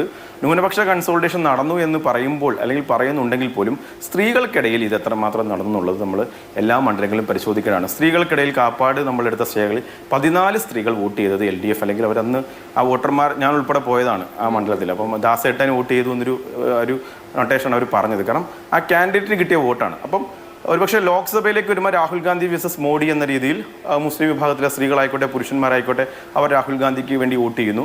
ആ ഒരു കൺസോൾട്ടേഷൻ ഈ നിയമസഭാ തെരഞ്ഞെടുപ്പിൽ പിണറായി വേഴ്സസ് VD സതീശൻ അല്ലെങ്കിൽ പിണറായി വേഴ്സസ് രമേശ് ചെന്നിത്തല അല്ലെങ്കിൽ KC എന്ന രീതിയിൽ സ്ത്രീ വോട്ടർമാർക്കിടയിൽ ഏകപക്ഷീയമായ ഒരു കൺസോൾട്ടേഷൻ നടന്നു എന്ന് അപ്പോൾ അതുപോലെ തന്നെ ഇടതുപക്ഷത്തിന് പരമ്പരാഗതമായി വോട്ട് ചെയ്യപ്പെട്ടിട്ടുള്ള മുസ്ലിം വോട്ടുകളിൽ വലിയൊരു ചോർച്ച ഉണ്ടായിട്ടില്ല. ഇവിടെ മനു കുര്യൻ സൂചിപ്പിച്ചതുപോലെ കോഴിക്കോട് ജില്ല വളരെ ഡിസൈഡിങ് ഫാക്ടറാണ്. ഞാൻ എല്ലാ തവണയും നമ്മുടെ സർവേയിൽ ഉൾപ്പെടെ സൂചിപ്പിക്കുന്നതാണ്. കോഴിക്കോട് ജില്ലയാണ് ഈ തെരഞ്ഞെടുപ്പിലെ ജയപരാജയങ്ങൾ അല്ലെങ്കിൽ 72-71 എന്നുള്ള മാജിക് നമ്പറിലേക്ക് ഇരു മുന്നണികളും എത്താൻ സാധിക്കുന്ന ഒരു പ്രധാന ജില്ല. ഇതിനൊപ്പം 3 ജില്ലകൾ കൂടിയുണ്ട് അല്ലേ? ഈ രാത്രിയും നമുക്കൊന്നും ഉറപ്പിക്കാനും കഴിയില്ല. അതെ, കോഴിക്കോടിനൊപ്പം തിരുവനന്തപുരവും ഇടുക്കിയും പത്തനംതിട്ടയും കൂടിയുണ്ട്. ഈ 4 ജില്ലകളിലെ സീറ്റുകളുടെ വിജയമായിരിക്കും LDFന്റെയും UDFന്റെയും സാധ്യതകളെ തീരുമാനിക്കുക. നമ്മൾ എന്തായാലും ഇപ്പോ ഈ നേരത്തെ പറഞ്ഞതുപോലെ തന്നെ ഊഹാപോഹങ്ങൾക്കോ അല്ലെങ്കിൽ നമ്മുടെ വിലയിരുത്തലുകൾക്കോ അപ്പുറത്തേക്ക് വളരെ കുറച്ച് ദൈർഘ്യം മാത്രമുള്ള നമ്മുടെ കണക്കുകൂട്ടലുകളെ പറ്റിയാണ് നമ്മൾ പറയുന്നത്. പക്ഷേ നാളത്തെ ദിവസം നമ്മൾ അറിയേണ്ട ചില പ്രത്യേകതകൾ കൂടിയുണ്ട്. ഒരു പക്ഷേ കേരളത്തിലെ മുന്നണി രാഷ്ട്രീയം ഇതുപോലെയൊക്കെ തന്നെ തുടരുമോ എന്ന് അറിയാൻ കഴിയുന്ന ഒരു ദിവസം നാളെയാണ്. അല്ലെങ്കിൽ ഇപ്പോൾ നമ്മൾ കാണുന്ന പ്രധാനപ്പെട്ട ചില നേതാക്കൾ, അവരുടെ രാഷ്ട്രീയ ഭാവി എന്തായിരിക്കും, അവർ എന്തായിരിക്കും ഇനിയുള്ള നാളുകളിൽ, അവർ എങ്ങനെയായിരിക്കും അവരുടെ രാഷ്ട്രീയം മുന്നോട്ട് പോകുക, അങ്ങനെ പലതരത്തിൽ ആകാംക്ഷ നിറയുന്ന ഒരു ദിവസം കൂടിയാണ് നാളെ. ശ്രീ M ജയചന്ദ്രൻ, ആ നമ്പറിൻ്റെ കണക്ക് അങ്ങേക്ക് മനസ്സിലാവുന്ന തരത്തിൽ പലരും വിശദീകരിച്ചു. നമുക്ക് അതിൽ നിന്ന് ഒരു സ്റ്റെപ്പ് മുന്നോട്ട് പോകാം. കാരണം ഇനി നമ്മൾ ആ കണക്ക് ഇങ്ങനെ പറഞ്ഞുകൊണ്ടിരിക്കുന്നതിൽ വലിയ അർത്ഥമില്ല. പക്ഷേ ഈ പറഞ്ഞതിൽ നമ്മൾ എടുക്കേണ്ട ഒരു പ്രധാനപ്പെട്ട കാര്യം, ഇപ്പോൾ അഖിലടക്കം ഏറ്റവും അവസാനം പറഞ്ഞു നിർത്തുന്നതും ഈ ഒരു സർക്കാർ വിരുദ്ധ വികാരം എന്നുള്ളത് അങ്ങനെ വലിയ രീതിയിലൊന്നുമില്ല. പക്ഷെ ഭരണം ഒന്ന് മാറിയാൽ നല്ലതാണ് എന്നൊരു പൊതുവികാരം ഉണ്ട് താനും. അപ്പോഴും നമ്മൾ ശ്രദ്ധിക്കേണ്ടത്, കേരളത്തിൽ ഒരു ഇടത് ഹിന്ദുത്വ എന്നൊരു ടേം, ഒരു നറേറ്റീവ് ഉയർന്നു വന്ന ഒരു തെരഞ്ഞെടുപ്പ് കാലമായിരുന്നു ഇത്. ആ നെറേറ്റീവ് ന്യൂനപക്ഷ വിഭാഗങ്ങളിൽ ഉണ്ടാക്കിയ ഒരു വിശ്വാസക്കുറവ് അത് ഈ തെരഞ്ഞെടുപ്പിൽ പ്രകടമാകുന്നുണ്ട്. ഈ കണക്കുകൾ ഇങ്ങനെ ഏറിയും കുറഞ്ഞും ഇരിക്കുകയും അല്ലെങ്കിൽ ഒരു തുലാസിലെന്ന പോലെ അങ്ങോട്ടും ഇങ്ങോട്ടും ആടിക്കളിക്കുകയൊക്കെ ചെയ്യുമ്പോൾ നമ്മൾ മനസ്സിലാക്കേണ്ടത് സർക്കാർ അത്യാവശ്യം മോശമല്ലാതെ പെർഫോം ചെയ്തൊരു സർക്കാരാണ്. എന്നിട്ടും എന്തുകൊണ്ട് ഇങ്ങനെ ഒരു തുലാസിലെന്ന പോലെ നിൽക്കേണ്ടി വരുന്നു എന്ന് പറയുമ്പോൾ അത് ഇങ്ങനെ ഒരു നെറേറ്റീവിൻ്റെ കൂടി ഫലമായിട്ടാണോ?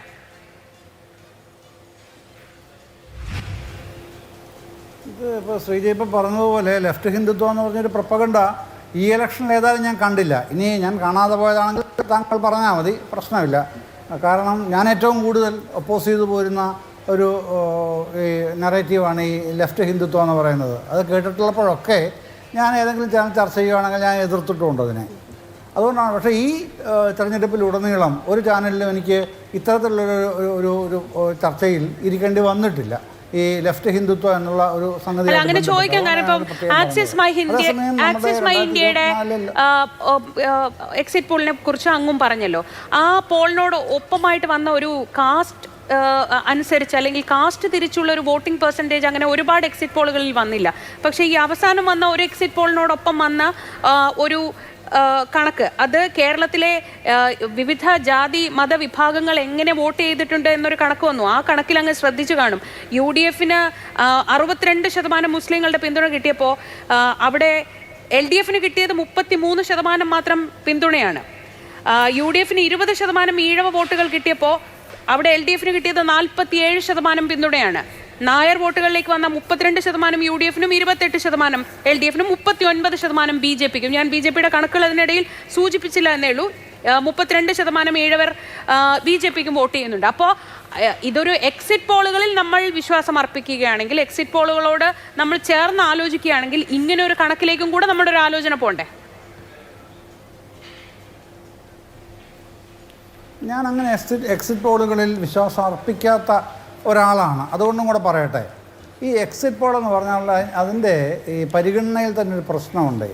ഇപ്പോൾ എക്സിറ്റ് പോളിന് പോകുന്ന എന്നെ എക്സിറ്റ് പോളിൽ പറഞ്ഞു വിടുകയാണെന്നിരിക്കട്ടെ, ഒരു കമ്പനി.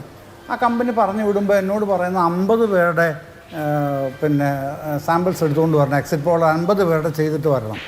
അപ്പോൾ ഈ ചെയ്തിട്ട് വരേണ്ടത് എപ്പോഴാണ്? രാവിലെ 8 മണി മുതൽ വൈകുന്നേരം 6 മണിയുടെ സമയത്തിന് ഇടയ്ക്ക് വേണം ഇതെടുക്കാൻ എന്ന് പ്രത്യേകം പറഞ്ഞിട്ടാണ് വിടുന്നത്. പക്ഷെ ഞാൻ അവിടെ ചെന്നിട്ട് നേരെ രാവിലെ ഒരു 8:30-9 മണിയാകുമ്പോൾ ചെല്ലുന്നു. ഒരു 10:30 ആകുമ്പോഴത്തേക്ക് 50 പേരുടെ സാമ്പിൾസ് എടുത്തത് ഞാൻ എൻ്റെ പണിക്ക് പോകുന്നു. ഇത് പലപ്പോഴും സംഭവിക്കുന്ന ഒരു അപകടം ഇതാണ്. അത് അപകടം തന്നെയാണ്. എക്സിറ്റ് പോളിൻ്റെ സർവേയിൽ നടക്കുന്നൊരു സംഭവം. അത് അങ്ങനെ നടക്കാതിരിക്കാൻ ഒരു പ്രിക്കോഷനും ആർക്കും എടുക്കാനും കഴിയില്ല. അത് ഇപ്പോൾ പറഞ്ഞ അഖിൽ പറഞ്ഞല്ലോ, വളരെ കറക്റ്റായിട്ടത് പറഞ്ഞല്ലോ.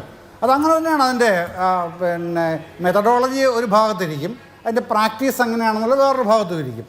അതുകൊണ്ട് അത് പൂർണ്ണമായിട്ടും വിശ്വസിച്ചുകൊണ്ട് ഇത്തരം കാര്യങ്ങളിലേക്കൊക്കെ നമുക്ക് അനലൈസ് ചെയ്ത് പോകാൻ കഴിയില്ല ശ്രീജ. അങ്ങനെ പ്രശ്നമുണ്ട്. എന്നാലും നമ്മൾ തന്നെ ഒരു കണക്കുകൂട്ടൽ അനുസരിച്ച് ഒരു കംഫർട്ടബിൾ മെജോറിറ്റി 75-76 സീറ്റ് എന്നതാണ് അവരുടെ തന്നെ ഇന്റേണൽ ആയിട്ടുള്ള ഒരു വിലയിരുത്തൽ എന്നാണ് മനസ്സിലാക്കുന്നത്. അങ്ങനെയെങ്കിൽ ഈ 99-ൽ നിന്ന് 76-ലേക്ക് പോകാൻ ഒരു കാരണം വേണമല്ലോ ശ്രീ ജയചന്ദ്രൻ. അല്ല, അതൊക്കെ ശരിയാണ്. അത്തരം കാര്യങ്ങളെയൊക്കെ സംബന്ധിച്ചുള്ള അപഗ്രഥനം തന്നെ ആവശ്യമായിട്ട് വരും. അത് പക്ഷേ ഇന്നല്ല, റിസൾട്ട് അറിഞ്ഞതിന് ശേഷം വിശദമായ അപഗ്രഥനങ്ങൾ ഓരോരോ ഇഞ്ച് ബൈ ഇഞ്ച് തന്നെ വേണ്ടിവരും എന്ന അഭിപ്രായക്കാരനാണ് ഞാൻ. മൊത്തത്തിൽ അത് അളന്നാൽ പോരാ, ശരിക്കും ഡിസക്ട് ചെയ്യുക തന്നെ വേണം. അതിനെ കീറി മുറിച്ച് തന്നെ പരിശോധിക്കേണ്ടി വരും എങ്ങനെയാണെന്നുള്ളത്. നേരത്തെ ഞാൻ പറഞ്ഞ നറേറ്റീവ് അതിലൊരു ഘടകമാണോ എന്നതായിരുന്നു ആ ചോദ്യത്തിലേക്കാണ് ഞാൻ വന്നത്. അല്ലല്ല, നറേറ്റ് കേരളത്തിലെ ഞാൻ പൊതുവെ ഞാൻ ചർച്ചകൾ പറയാനുള്ള ഒരു സംഗതി, കേരളത്തിലെ വോട്ടർമാർ എന്ന് പറയുന്നത് മെച്യൂർഡ് വോട്ടേഴ്സാണ്. പഴയ കാലത്തെ പോലുള്ള ആംഗ്രി യങ് വോട്ടേഴ്സിൻ്റെ ഘട്ടം കഴിഞ്ഞു പോയി ശ്രീജ. ഇപ്പോൾ അത് സഫോളജിസ്റ്റുകളെ ഇപ്പോൾ അംഗീകരിക്കുന്നുണ്ട് ഈ കാലത്തെ. ഇപ്പോൾ ഇത് മെച്യൂർഡ് വോട്ടേഴ്സിൻ്റെ കാലമാണ്. ഈ മെച്യൂർഡ് വോട്ടേഴ്സിന് വാട്ട് ഈസ് വാട്ട് എന്നുള്ളത് തിരിച്ചറിയാനുള്ള വ്യക്തമായ ബോധ്യമുള്ളവരാണ് കേരളത്തിലെ വോട്ടർമാരെന്നുള്ളത് നമുക്ക് ഒരിക്കലും അവഗണിക്കാനേ കഴിയില്ല. അവരെ ആർക്ക് വോട്ട് ചെയ്യുന്നു, എന്തിന് വോട്ട് ചെയ്യുന്നു എന്നുള്ളതൊക്കെ ബോധ്യപ്പെട്ട് തന്നെ ചെയ്യുന്നവരാണ്. ഇപ്പോൾ ഇത് ഈ എല്ലാ എക്സിറ്റ് പോളുകളും ഒരേപോലെ കണ്ട ഒരു കാര്യം, കേരളത്തിൽ ഈ തെരഞ്ഞെടുപ്പിൽ ഒരു തരംഗം ഉണ്ടായിരുന്നില്ല എന്നുള്ളതാണ്. എന്തുകൊണ്ടാണ്? ആ മെച്യൂരിറ്റിയാണ് കാരണമെന്ന് വിചാരിക്കുന്നു ഞാൻ. അപ്പം ഇപ്പോഴും അങ്ങനെയല്ല, ഒരു വലിയ വേവ് UDF-ന് കിട്ടും, അതല്ല വേറൊരു വലിയ വേവ് LDF-ന് കിട്ടും, അങ്ങനെയൊക്കെ കണക്ക് കൂട്ടുന്നവർ ഇപ്പോഴും ഉണ്ട്, ഇന്നും ഉണ്ട്. ഇന്ന് വൈകുന്നേരം പോലും ഞാൻ ഒരു നേതാവിനോട് സംസാരിച്ചപ്പോൾ എന്നോട് അങ്ങനെ പറഞ്ഞു, അത് പിന്നെ ലെഫ്റ്റിനൊരു വേവ് കിട്ടിയാൽ എന്ത് സംഭവിക്കും എന്ന് ഒരു നേതാവ് ചോദിച്ചതാണ്. അപ്പോൾ അത്തരത്തിലുള്ള കണക്കുകൂട്ടുകൾ എന്ന് പറയുന്നത് എപ്പോഴും ജനങ്ങളെ സംബന്ധിച്ച് ഞാൻ പറഞ്ഞില്ലേ, ജനങ്ങളെ മൊത്തത്തിൽ അവരെ നമ്മളെന്തെങ്കിലും പറഞ്ഞാൽ അതിൻ്റെ പുറകെ അങ്ങ് പിന്നാലെ പായുന്ന ഒരു പറ്റം ആയിട്ട് കൂട്ടാൻ കഴിയില്ല. അങ്ങനെ കൂട്ടാൻ കഴിയുന്ന ഇലക്ഷനല്ല കേരളത്തിലുള്ളത്. അതൊരു കാര്യം. രണ്ടാമത്തെ പ്രശ്നം ഈ മൈനോറിറ്റി കൺസോളിഡേഷൻ എന്നുള്ളതാണല്ലോ പറഞ്ഞിരുന്നത്. ഇപ്പോൾ ഇന്നലെ ശ്രദ്ധേയമായൊരു നിരീക്ഷണം, ഒരഭിപ്രായ ഭേദം കണ്ടത് ഡോക്ടർ MK മുനീറിൻ്റെ ആയിരുന്നു. ന്യൂനപക്ഷ ഏകീകരണമല്ല, മതേതര വോട്ടുകളുടെ ഏകീകരണമാണ് എന്ന് അദ്ദേഹം വളരെ ഭംഗിയായി പൊതിഞ്ഞൊരു പുതിയ തീസിസ് കൊണ്ടുവരുന്നത് കണ്ടു. ഞാൻ അതിലേക്ക് ഇപ്പോൾ പോകുന്നില്ല, പോകേണ്ടതാണ്, അടുത്ത ദിവസങ്ങളിലൊക്കെ അത് പോകാതെ. പക്ഷേ അത് കൊണ്ടുവന്നത് കേരളത്തിലെ രാഷ്ട്രീയ നേതാക്കളിൽ ഈ ഒരു നരേഷൻ കൊണ്ടുവന്നത് ഡോക്ടർ MK മുനീറാണ്. ഇന്നലെ ഞാനിത് അദ്ദേഹം ഒരു ചാനൽ പറയുന്നത് കേട്ടതാണ്, അതുകൊണ്ട് ഞാൻ പറഞ്ഞത്. അപ്പോൾ അത് അത്തരത്തിലുള്ള കാര്യങ്ങളൊക്കെ വരുന്നുണ്ട്. പിന്നെ അങ്ങനെ പറയേണ്ടി വരുന്നത് എന്തുകൊണ്ടാണ്? അതിനും കാരണങ്ങളും കാര്യങ്ങളും ഒക്കെ ഉണ്ട്. അപ്പോൾ ഇതൊന്നും ഇവരുടെ ആരുടെയും പിടിയിൽ നിൽക്കുന്നതല്ല എന്നുള്ള ഒരു കാര്യം. ആ കാര്യത്തിലാണ് ഇപ്പോൾ എല്ലാവർക്കും ഒരു ആശങ്കയുള്ളത്, എവിടെത്തും എങ്ങനെത്തും. ഞാൻ മുമ്പേ കണക്ക് ചോദിച്ചതല്ല, താങ്കൾ അത് അങ്ങനെ ധരിക്കുകയും വേണ്ട കേട്ടോ. ഞാൻ പറഞ്ഞു, ഞാൻ എൻ്റെ ഒരു സംശയം ഈ എല്ലാ ജില്ലകളിലും പരിശോധിച്ച ഒരാൾ എന്നുള്ള നിലയിൽ എനിക്ക് ഉണ്ടായ ഒരു ഒരു ഒരു ഉത്തരവാദിത്തമുള്ള പൗരൻ എന്നുള്ള നിലയിൽ എനിക്കുണ്ടായ സംശയമാണ് ഞാൻ ചോദിച്ചത്. അതല്ലാതെ പ്രിയപ്പെട്ട സുഹൃത്ത് പടിവാറ പറഞ്ഞതുപോലെ ഞാൻ ഇതിൻ്റെ അകത്ത് അങ്ങനെ വെച്ചിട്ട് എടുക്കുന്നതല്ല സാർ. എനിക്കങ്ങനെ അങ്ങനെ നമ്മളാരും അങ്ങനെയല്ലല്ലോ കണക്കെടുക്കുന്നത്. താങ്കൾക്ക് എന്നെ അറിയാം, എനിക്ക് താങ്കളെയും അറിയാം. അത് നമ്മളങ്ങനെ ഒരു ജില്ലയിൽ 2 വെച്ച് കിട്ടിയാൽ, ഇപ്പോൾ കോഴിക്കോട് നോർത്തും സൗത്തും, സൗത്ത് ഓഫ് കോഴ്സ് ഇപ്പോൾ ആരാണത് പറഞ്ഞത്? മനു ആണെന്ന് തോന്നുന്നു അല്ലേ? അതോ അഖിലാണോ? അത് UDF-ന് കിട്ടാനുള്ള സാധ്യത ഉണ്ട്. പിന്നെ ആ സാധ്യത ഞാനും കാണുന്നതാണ്. പക്ഷേ നോർത്ത് കിട്ടില്ല, കോൺഗ്രസ്സാണ് മത്സരിക്കുന്നത്. അപ്പോൾ അത് കാണണ്ടേ, എന്തുകൊണ്ടാണ് കിട്ടാത്തത്? മറ്റിടത്ത് കിട്ടുമെന്ന് വരുന്നത് എന്തുകൊണ്ടാണ്? അത്തരത്തിലുള്ള വ്യത്യാസമുണ്ട്. ഇനിയിപ്പോൾ മന്ത്രിമാരുടെ കാര്യം, കോൺഗ്രസ്സുകാരായിട്ടുള്ള നേതാക്കൾ മത്സരിക്കുന്ന ഏറ്റുമാനൂർ, അതും കൂട്ടിക്കോളൂ. UDF-ൻ്റെ അക്കൗണ്ടിലെ കോൺഗ്രസിൻ്റെ അക്കൗണ്ടിൽ, ജയിക്കുന്ന അക്കൗണ്ടിൽ വാസവൻ്റെ, സതീച്ചെറിയാൻ്റെ ഒക്കെ കൂട്ടിക്കോളൂ. അതിൽ നിന്ന് എനിക്ക് തർക്കമില്ല. പക്ഷേ അപ്പോഴും ഇതെങ്ങനെയാണ് മൊത്തത്തിൽ ടാലി ആവുന്നത് 19 എന്നുള്ളതാണ് ഞാൻ എൻ്റെ പ്രബലമായ സംശയം ഞാൻ ഈ ചർച്ചയിൽ ചോദിച്ചത്. അതാണ്. അല്ലാതെ ഞാൻ അങ്ങനെ വിശ്വസിച്ചിരിക്കുകയാണോ? വിശ്വസിക്കുന്നെങ്കിൽ താങ്കളുടെ വിശ്വാസം താങ്കളെ പൊറപ്പിക്കട്ടെ എന്ന ബിബ്ലിക്കലായിട്ടുള്ള ആ ഒരു ആഖ്യാനത്തിൻ്റെ ഘട്ടമല്ലല്ലോ ഈ ചർച്ചാവേളയെങ്കിലും. അതൊക്കെ നാളെ ഉണ്ടായിട്ടില്ല. ആ നറേറ്റീവ് ഈ തെരഞ്ഞെടുപ്പിനെ ബാധിച്ചിട്ടും ഇല്ല എന്നൊരു അസംഷനിലേക്കാണ് അങ്ങ് എത്തുന്നത് അല്ലേ? ഏത് പിന്നെ ഈ പറഞ്ഞ പൊളിറ്റിക്കൽ ഹിന്ദുത്വ ഇല്ല.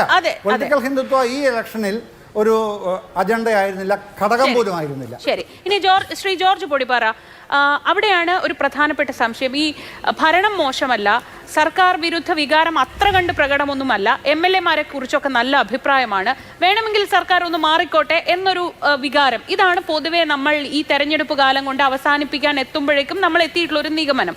പക്ഷേ ഈ 99-ൽ നിന്ന് 75, 76 എന്നതിലേക്ക് എത്തണമെങ്കിൽ ജനങ്ങൾക്കിടയിൽ എന്തെങ്കിലും ഒന്ന് വർക്ക് ചെയ്തിട്ടുണ്ടാവണമല്ലോ. അങ്ങനെ ഒരു വെറുതെ ഒരു മാറ്റം, ഒരു ചേഞ്ച് ആരാണ് ആഗ്രഹിക്കാത്തത് എന്ന മട്ടിൽ പോയി വോട്ട് ചെയ്താൽ ഇത്ര വലിയൊരു മാറ്റം ഉണ്ടാകുമെന്ന് തോന്നുന്നില്ല. അദ്ദേഹം പറയുന്നു ഇത്തരത്തിലൊരു ന്യൂനപക്ഷ വിഭാഗങ്ങളിൽ അവിശ്വാസം ഉണ്ടാക്കുന്ന തരത്തിലുള്ള ഒരു പ്രചരണമോ അല്ലെങ്കിൽ അത്തരത്തിലൊരു പ്രതീതിയോ ഉണ്ടായിട്ടേ ഇല്ല എന്ന്.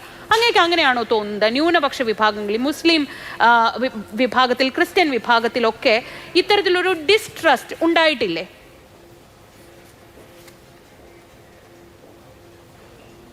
ശ്രീജാത, ആ കാര്യത്തിൽ കഴിഞ്ഞ 2-3 തെരഞ്ഞെടുപ്പുകളുടെ ഒരു ചിത്രം നമുക്ക് നോക്കേണ്ടി വരും. അതായത് ലോക്സഭാ തെരഞ്ഞെടുപ്പിൽ ഉണ്ടായത് അങ്ങനെ ഒരു ഇതാണ് ഉണ്ടായത് എന്നുള്ളതൊരു വസ്തുതയാണ്. പക്ഷേ അപ്പോൾ പറയും ലോക്സഭാ തെരഞ്ഞെടുപ്പിൽ ആ ഘടകമൊന്നുമല്ല, കേരള സർക്കാർ വിലയിരുത്തപ്പെട്ടില്ല, അത് കേന്ദ്രത്തിൽ ആര് ഭരിക്കണം, BJP ഭരണത്തിൽ വരാതിരിക്കാൻ കോൺഗ്രസ്സിന് വോട്ട് ചെയ്തു, അല്ലാതെ ഇടതുപക്ഷ വിരോധം കൊണ്ടല്ല, അത് BJPക്കെതിരായ വോട്ടാണ് കേരളത്തിൽ സംഭവിച്ചത്. കേരളത്തിലെ മഹാഭൂരിപക്ഷം വരുന്ന ആളുകൾ മതേതര വിശ്വാസികളായതുകൊണ്ട് BJPക്ക് ഒരു സാധ്യത ഉണ്ടാകാതിരിക്കണമെന്ന് ആഗ്രഹിച്ച് അതിന് ബെറ്റർ ഓപ്ഷൻ UDF ആണെന്നുള്ള നിലയ്ക്ക് വോട്ട് ചെയ്തുകൊണ്ടാണ് ഈ പറയുന്ന 20-ൽ 18 UDFന് കിട്ടിയത് എന്നുള്ളൊരു നരേഷൻ കൊണ്ടുവന്നു. ഓക്കെ, അതങ്ങനെ ഇരിക്കട്ടെ.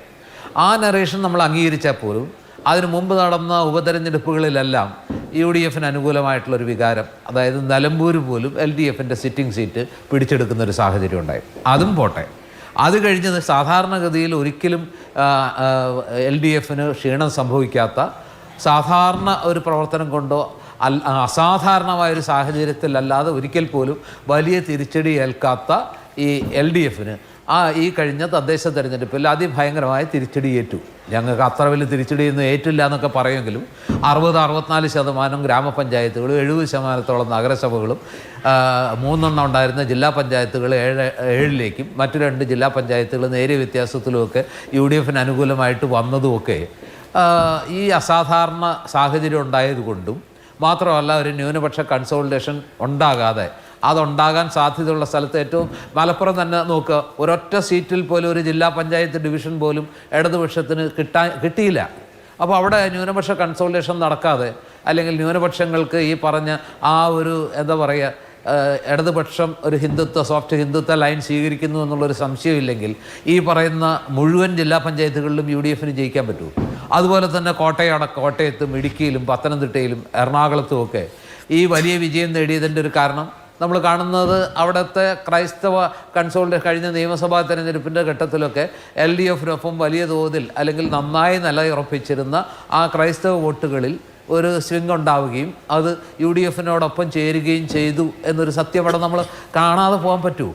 പക്ഷേ അതേ ക്രൈസ്തവ ഇത് തന്നെ തൃശ്ശൂർ പോലുള്ളൊരു സ്ഥലത്ത് ആ രീതിയിൽ ബാധിച്ചിട്ടില്ല എന്നുള്ളതും നമുക്ക് കാണാതിരിക്കാൻ പറ്റില്ല. ഞാൻ പറയുന്നത് ചില മേഖലകളിൽ ഇത് ഉണ്ടായിട്ടുണ്ട്. അത് എന്തുകൊണ്ടാണെന്ന് വെച്ചാൽ ലോക്സഭാ തെരഞ്ഞെടുപ്പ് വരെ ഉണ്ടായിരുന്ന LDFൻ്റെ നിലപാടും അതിനുശേഷമുള്ള LDFൻ്റെ നിലപാടും തമ്മിൽ വലിയൊരു വ്യത്യാസം ജനത്തിന് ഫീൽ ചെയ്തിട്ടുണ്ട്. ഒരുപക്ഷെ ശ്രീ ജയേന്ദ്രൻ സാർ അത് അംഗീകരിച്ചോളണമെന്നില്ല, അങ്ങനെയല്ല, അതൊന്ന് അദ്ദേഹത്തിനൊരു വ്യാഖ്യാനമൊക്കെ ഉണ്ടാകാം. പക്ഷേ സാധാരണ മനുഷ്യന് തോന്നിയ ഒരു സംഭവം, വെള്ളാപ്പള്ളി നടേശനെ പോലൊരാൾ മുസ്ലിം സമുദായത്തെ വല്ലാതെ അറ്റാക്ക് ചെയ്യുന്നൊരു സാഹചര്യത്തിൽ പോലും അദ്ദേഹത്തെ ന്യായീകരിക്കാനും അദ്ദേഹത്തെ ചേർത്ത് പിടിക്കാനും അതോട് വളരെ വളരെ ഐക്യദാർഢ്യം കാണിക്കുന്ന ഒരു രീതിയിലേക്കൊക്കെ ഇടതുപക്ഷത്തിൻ്റെ സമീപനം മാറിപ്പോയില്ലേ എന്നൊരു ആത്മപരിശോധന നമുക്ക് ജയചന്ദ്രൻ സാറിന് തന്നെ ആകാവുന്നതാണെന്നാണ് ഞാൻ വിചാരിക്കുന്നത്. അതെന്തായാലും പൊതുസമൂഹത്തിൽ അങ്ങനെ ഒരു ധാരണ സൃഷ്ടിച്ചിട്ടുണ്ട്. അത് ഈ തെരഞ്ഞെടുപ്പിൽ ഒട്ടൊരളവോളം അത് കഴിഞ്ഞ പഞ്ചായത്ത് തെരഞ്ഞെടുപ്പിലേതിൽ നിന്ന് വളരെ വ്യത്യസ്തപ്പെട്ട ഒരു രാഷ്ട്രീയം ഈ 100 ദിവസത്തെ വ്യത്യാസത്തിൽ കേരളത്തിൽ ഉണ്ടായിട്ടുണ്ട് എന്ന് ഞാൻ കരുതുന്നില്ല. മാത്രമല്ല, ആരും പറയുന്ന പോലെയല്ല എന്തുകൊണ്ട് MLAമാരുടെ പെർഫോമൻസ് നല്ലതാണ്, അവരോട് വിരോധമില്ല, ഗവൺമെൻറ്റിനോട് വിരോധമുണ്ട്, മുഖ്യമന്ത്രിയോട് വിരോധമുണ്ട്, പക്ഷേ ഭരണവിരുദ്ധ വികാരം ഇല്ല, ആൻറ്റി ഇൻകംബൻസി കുറവാണ് എന്നൊക്കെ പറയുമ്പോൾ ഇത് സത്യം പറഞ്ഞിട്ടുണ്ടെങ്കിൽ നമ്മുടെ വോട്ടിങ്ങിനെ ചോദ്യം ചെയ്യുന്നൊരു ഏർപ്പാടാണ്. അതായത് നിയമസഭാ തെരഞ്ഞെടുപ്പിൽ ശ്രീജ രാഷ്ട്രീയ വോട്ടിംഗ് നടക്കുന്നില്ലെങ്കിൽ, പൊളിറ്റിക്കൽ വോട്ടിംഗ് ഏറ്റവും കൃത്യമായിട്ട് നടക്കുന്ന ഒരു തെരഞ്ഞെടുപ്പ് എന്ന് പറയുന്നത് ഒന്നുകിൽ സർക്കാരിന് അനുകൂലമായി അല്ലെങ്കിൽ സർക്കാരിനെതിരായി, ഒന്നുകിൽ ഭരണത്തിന് അനുകൂലമായി അല്ലെങ്കിൽ ഭരണവിരുദ്ധമായി, അല്ലെങ്കിൽ രാഷ്ട്രീയമായി ഒരു മുന്നണിയോട് ആനുകൂല്യം, രാഷ്ട്രീയമായിട്ട് ആ മുന്നണിയോട് ചേർന്ന് നിൽക്കുന്ന ആ ഒരു രാഷ്ട്രീയ ആഭിമുഖ്യമുള്ള അല്ലെങ്കിൽ രാഷ്ട്രീയം പ്രധാന വിഷയമായി മാറുമ്പോൾ ഒന്നുകിൽ ഇടതുമുന്നണി രാഷ്ട്രീയത്തോട് ആഭിമുഖ്യമുള്ള അല്ലെങ്കിൽ വലതുമുന്നണി UDF രാഷ്ട്രീയത്തോട് ആഭിമുഖ്യമുള്ള, അതും അല്ലെങ്കിൽ BJP. അപ്പോൾ എന്തായാലും ഏറ്റവും കൃത്യമായി പൊളിറ്റിക്കൽ വോട്ടിംഗ് നടക്കുന്ന ഇലക്ഷൻ ഏതെന്ന് ചോദിച്ചാൽ വളരെ കൃത്യമായിട്ട് നമുക്ക് പറയാൻ കഴിയും, അത് നിയമസഭാ തെരഞ്ഞെടുപ്പ് തന്നെയാണ്. അപ്പോൾ അത് അങ്ങനെ ഒരു പൊളിറ്റിക്കൽ വോട്ടിംഗ് നടക്കുന്നത് കൊണ്ടാണ് കഴിഞ്ഞ തെരഞ്ഞെടുപ്പിൽ കാസർഗോഡ് മുതൽ തിരുവനന്തപുരം വരെ ഏതാണ്ട് സമാനമായ പാറ്റേണിലുള്ള വോട്ടിംഗ് ആകേണ്ടത്. കാസർഗോഡ് അതേ വികാരം തിരുവനന്തപുരം വരെ പ്രകടമായി. അതുകൊണ്ടാണ് 99 സീറ്റിലും LDFന് ജയിക്കാൻ പറ്റിയത്. അപ്പോൾ ഒരു ഭരണവിരുദ്ധ വികാരം ഉണ്ടെങ്കിൽ MLAയുടെ മികവ് കൊണ്ട് അല്ലെങ്കിൽ ഒരു രാഷ്ട്രീയ വിരോധം വന്നിട്ടുണ്ടെങ്കിൽ, ഒരു പൊളിറ്റിക്കൽ എഡ്ജ് ഒരു മുന്നണിക്ക് കിട്ടിയിട്ടുണ്ടെങ്കിൽ MLAയുടെ പെർഫോമൻസ് കൊണ്ട് ചെറിയ രീതിയിൽ അതിനെ തടുക്കാമെങ്കിലും രാഷ്ട്രീയമാണ് മുഖ്യമായിട്ട് വോട്ടിങ്ങിലെ സ്വാധീനിക്കുന്നതെങ്കിൽ അത് ഒരു ചെറിയ തട മാത്രമേ ആവുള്ളൂ. അതുകൊണ്ട് മാത്രം ആ ഇലക്ഷൻ ഫലത്തെ തടയാൻ പറ്റില്ല. ഒരു ട്രെൻഡ് അല്ലെങ്കിൽ ഒരു ഭരണവിരുദ്ധത വികാരമുണ്ട്, അല്ലെങ്കിൽ ഒരു രാഷ്ട്രീയമായ ഒരു മേൽക്കോയ്മ ഒരു മുന്നണിക്ക് വോട്ടർമാരിൽ നിന്ന് ഉണ്ടാവുന്നുണ്ടെങ്കിൽ അത് കാസർഗോഡ് മുതൽ തിരുവനന്തപുരം വരെ പ്രതിഫലിക്കുക തന്നെ ചെയ്യും.